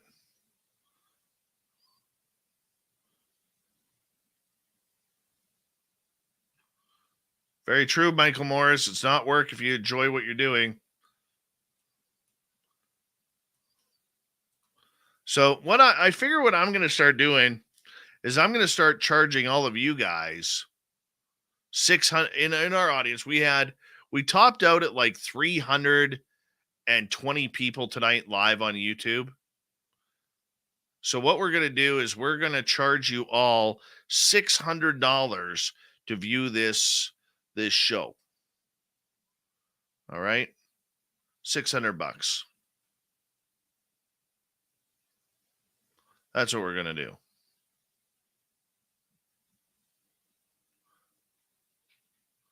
Okay. I'm going to quickly disappear for a minute because I hear my dogs getting restless upstairs, and I really don't want to go upstairs after the show and clean up dog piss. So give me a couple minutes, and I will be right back to continue this conversation. You guys just chat amongst yourselves right now. Hi, Skip to Malou. How are you? SJ, good to see you. And go from there. I'll be right back, guys.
And I missed it. Big pile of piss on my floor now. God damn it. I knew it. The minute I heard the claws going on the floor upstairs. I knew it. I knew it.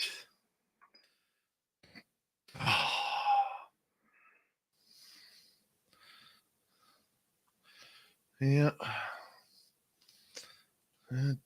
Gosh darn it. Oh, well. They needed to go. That's the problem when you have older dogs. You can't blame them. You know?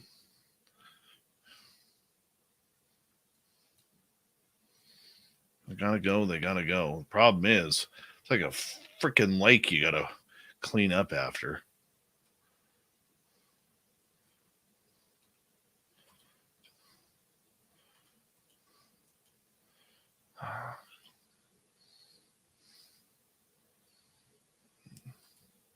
Jeez whiz, just.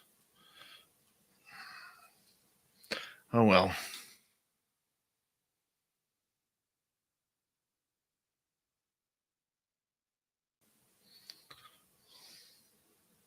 It was an awesome interview with Ross Coulthart tonight.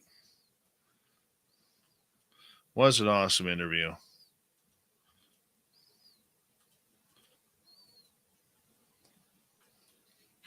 So thankful for Ross coming on this show.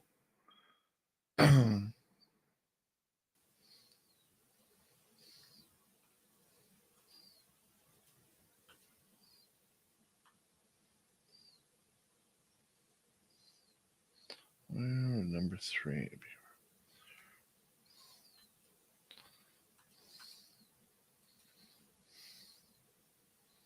My hat says spacedoutradio.com.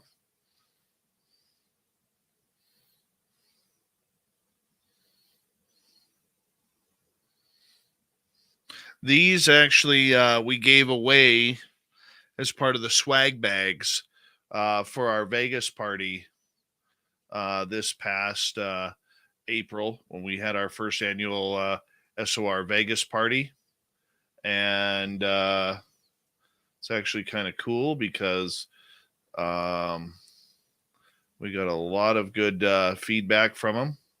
All right, 1020. So that's 36, 46, 56.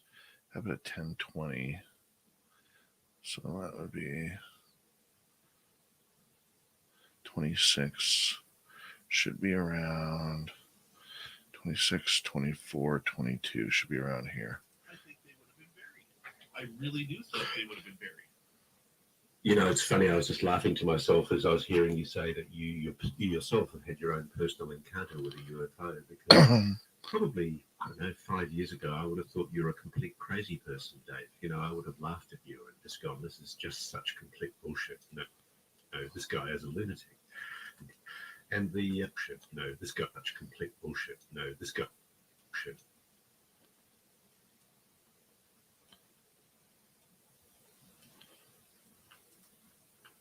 Bullshit. This guy is a lunatic. And the hilarious.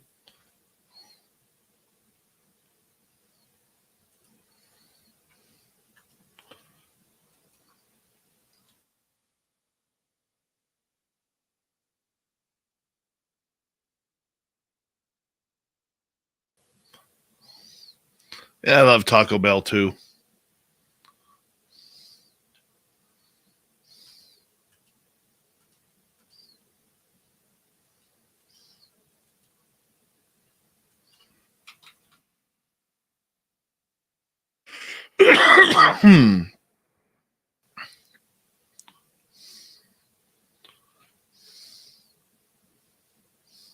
Ross Coulthart is an attractive dude.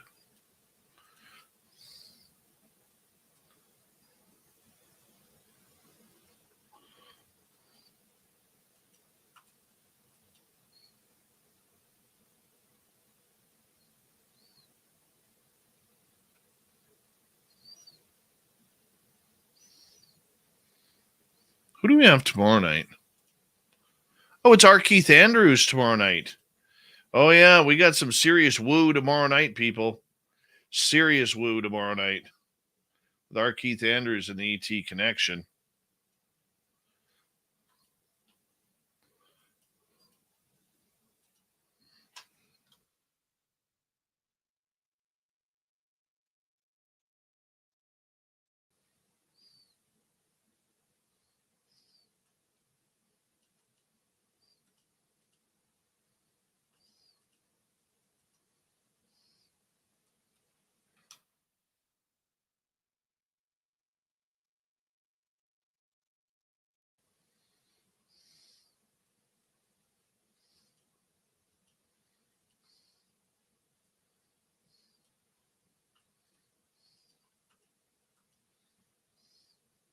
I think Bob Lazar was telling the truth. That's me. That is me. Still can't believe we're 15 minutes after the show and we still have 208 people tuning us in here. It's pretty awesome. The numbers keep going up. Love it. Love it.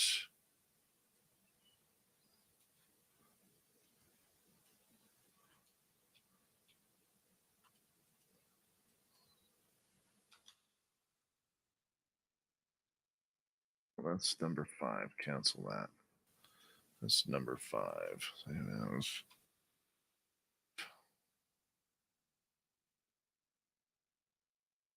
Although at Area 51, apparently the Bob Lazar story is just a big joke, according to my Area 51 guy.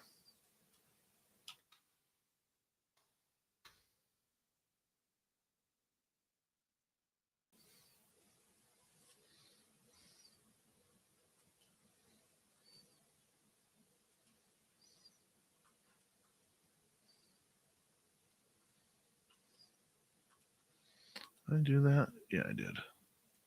Cool.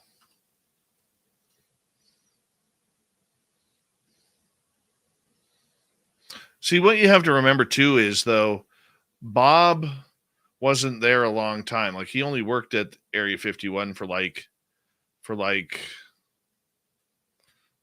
what, 6 weeks before he was caught? 9 weeks? He wasn't there a long time. But, I mean, on the flip side, to the skeptics who don't believe his story, there's a lot of information out there that lends credence to their argument.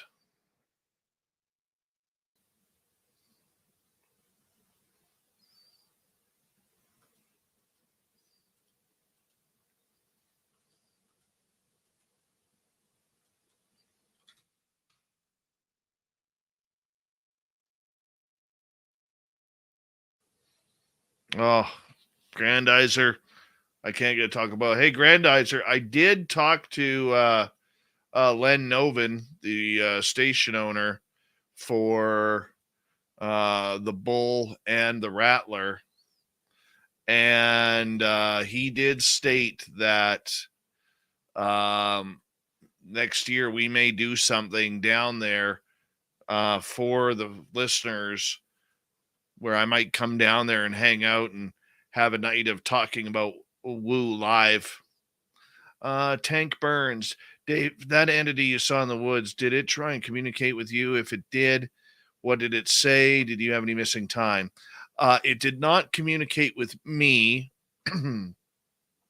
It communicated with Samantha, and that it basically said to her, you're more than willing to come over and say hello. We're not here to harm you or not here to take you. However, we are worried about the man's health. And considering it was just me and Samantha there, they were obviously talking about me. We had no missing time. None whatsoever. No missing time.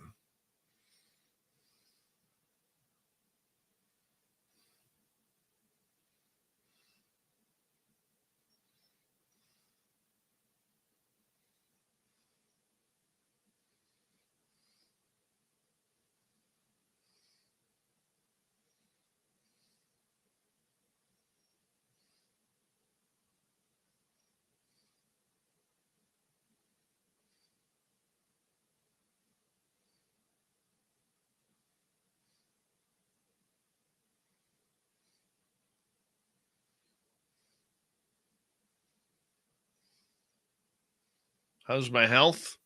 Getting better. It's easier to breathe. I still got a bunch of weight I need to drop yet.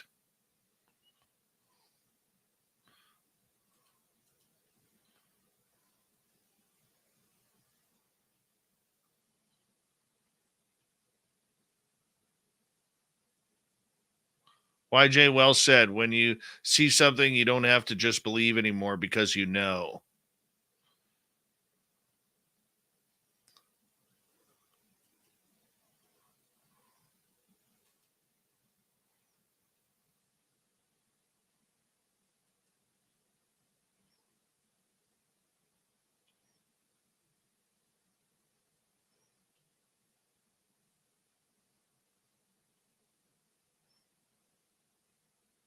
You just know.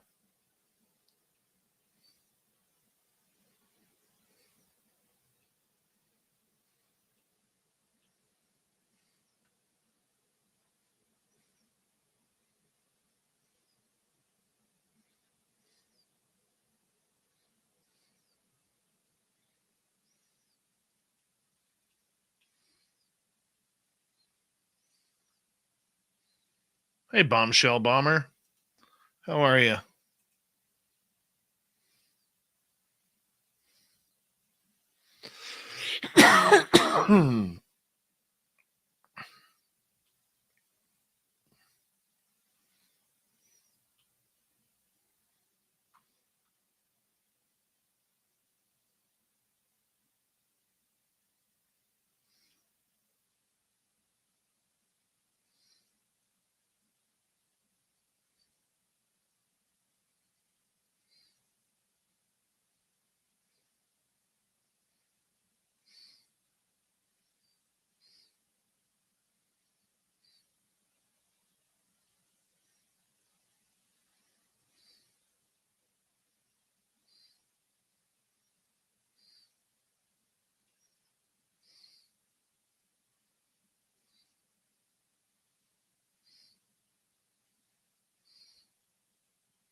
Oh, that's kind of cool, Corey.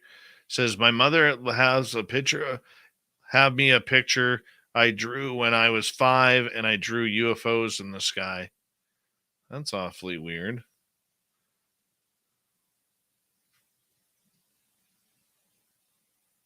The Bull is the FM station.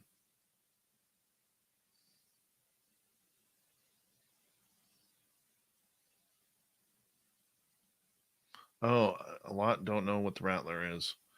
Yeah, our radio stations. Baby boy, welcome to SOR chat.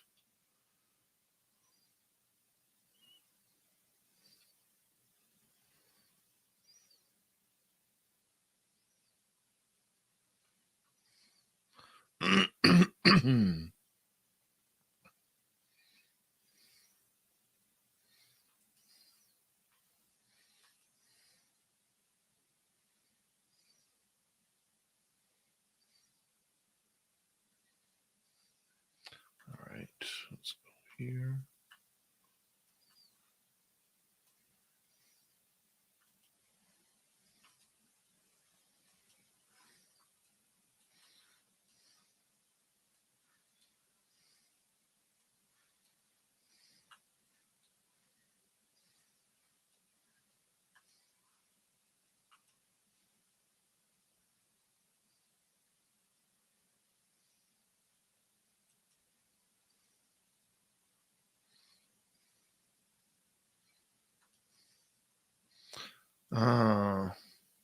No, data, there really isn't on the mainstream. There isn't a real a real push by journalists to even get this in the news. In Canada here, we'll need it to go onto the floor of the House of Commons before it opens up, and it hasn't made it there yet. Jethro, I have heard abduction sightings usually continue with the whole family through generations. Thoughts on that? I think with some families, it's very true. Um, it hasn't been in my family yet, but I hope it doesn't.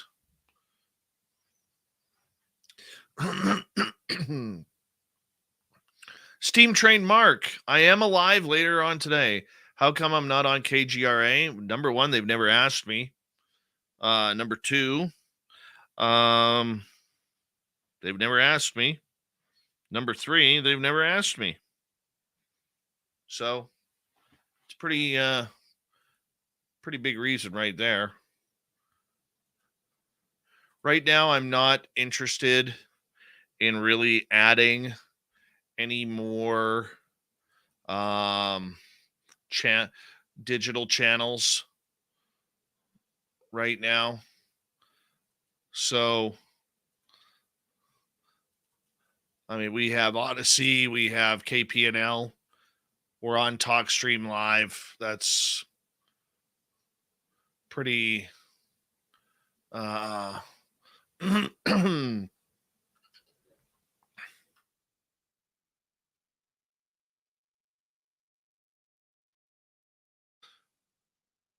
that's pretty good enough. And a lot of these digital networks, they truly lie about their numbers and getting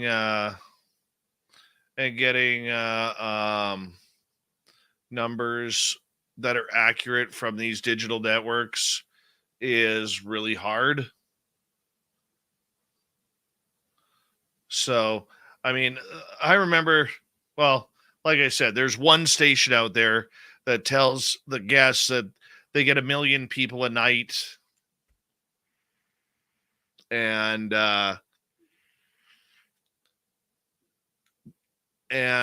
they are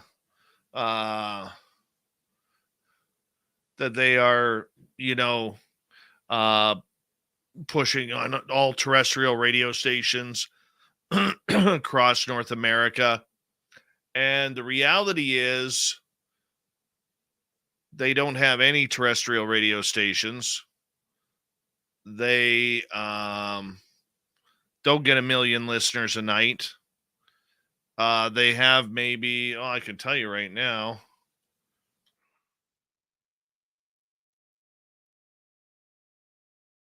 They have a grand total of 1,270 YouTube subscribers.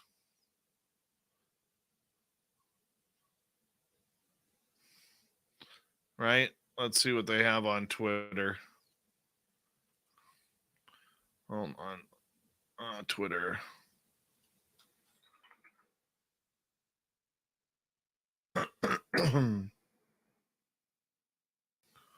Um, 356 followers on Twitter, Facebook. Hold on.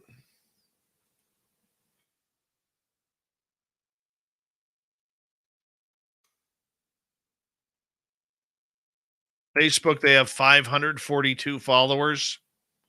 Does that sound like 1 million listeners a night? No, it's not even close. It's not even close.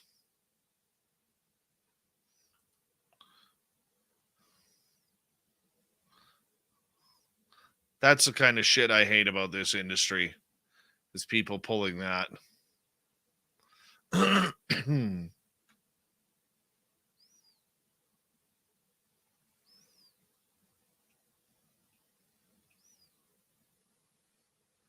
Right? I think it's hilarious. I really do. Oh, they're not even advertising on their radio, on their that they have no terrestrial radio anymore. They were advertising that because they have none. They're not even advertising any affiliates.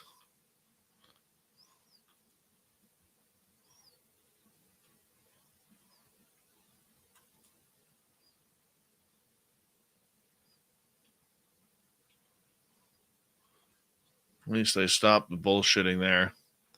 Yeah, you don't get a million. You don't get a million listeners a night when you only have 300 people following you on Twitter, 500 on Facebook.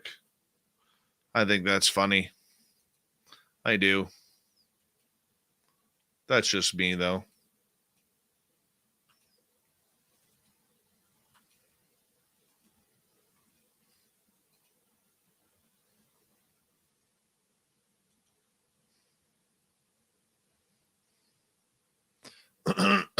Hey, Stevie G. How are you? Morning, Chris Mo in Austria. Yeah. I remember I was talking to one person who was telling me their network told them they had 600,000 listeners an hour when she was on the air.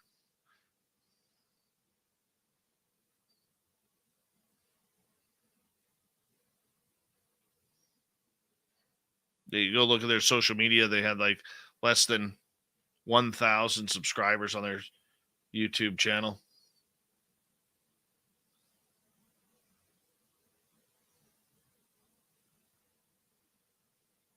I know I don't advertise it much, but we actually do have a Facebook page. If you want to go check it on out, we got it there. Just type in, if you're on Facebook, just go to YouTube or Facebook.com and type in Spaced Out Radio Group. Take you right there.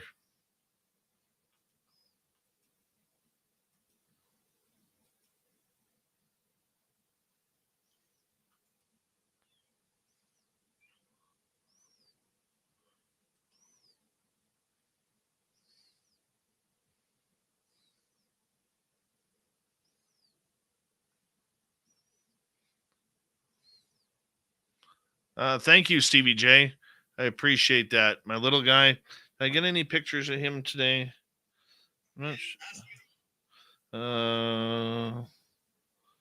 Yes, I did get a few today. So I'll give you guys this one because this one's really cute. There's my little guy. Look how handsome he is. God, I love that kid. So cute.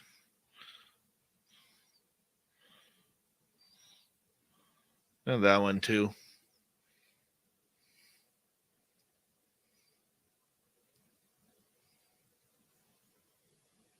Just a little button. Just a little button. It's my man. That's my man. Yeah. I just love him. I do.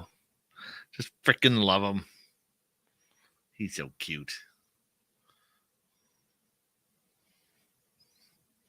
Yeah, he's 1 week and 1 day. He's 8 days old.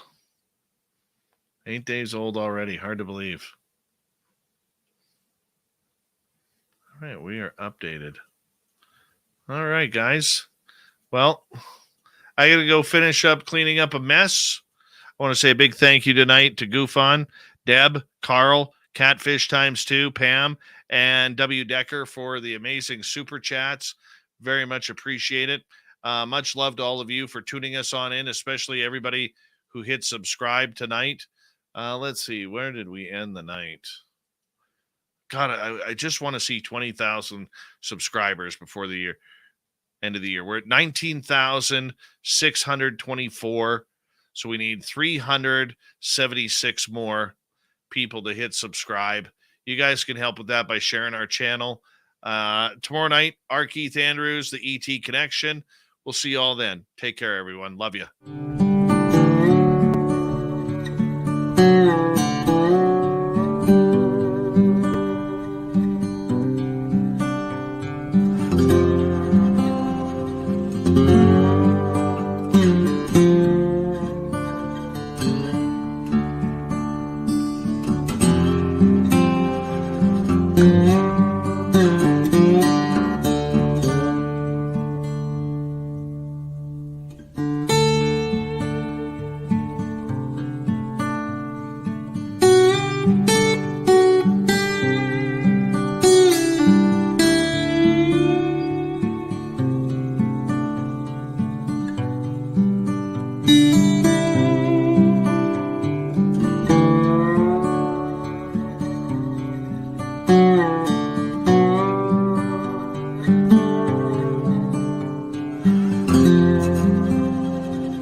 Stay healthy, my friend. You too. You need bail money, give me a call. Always, Dad.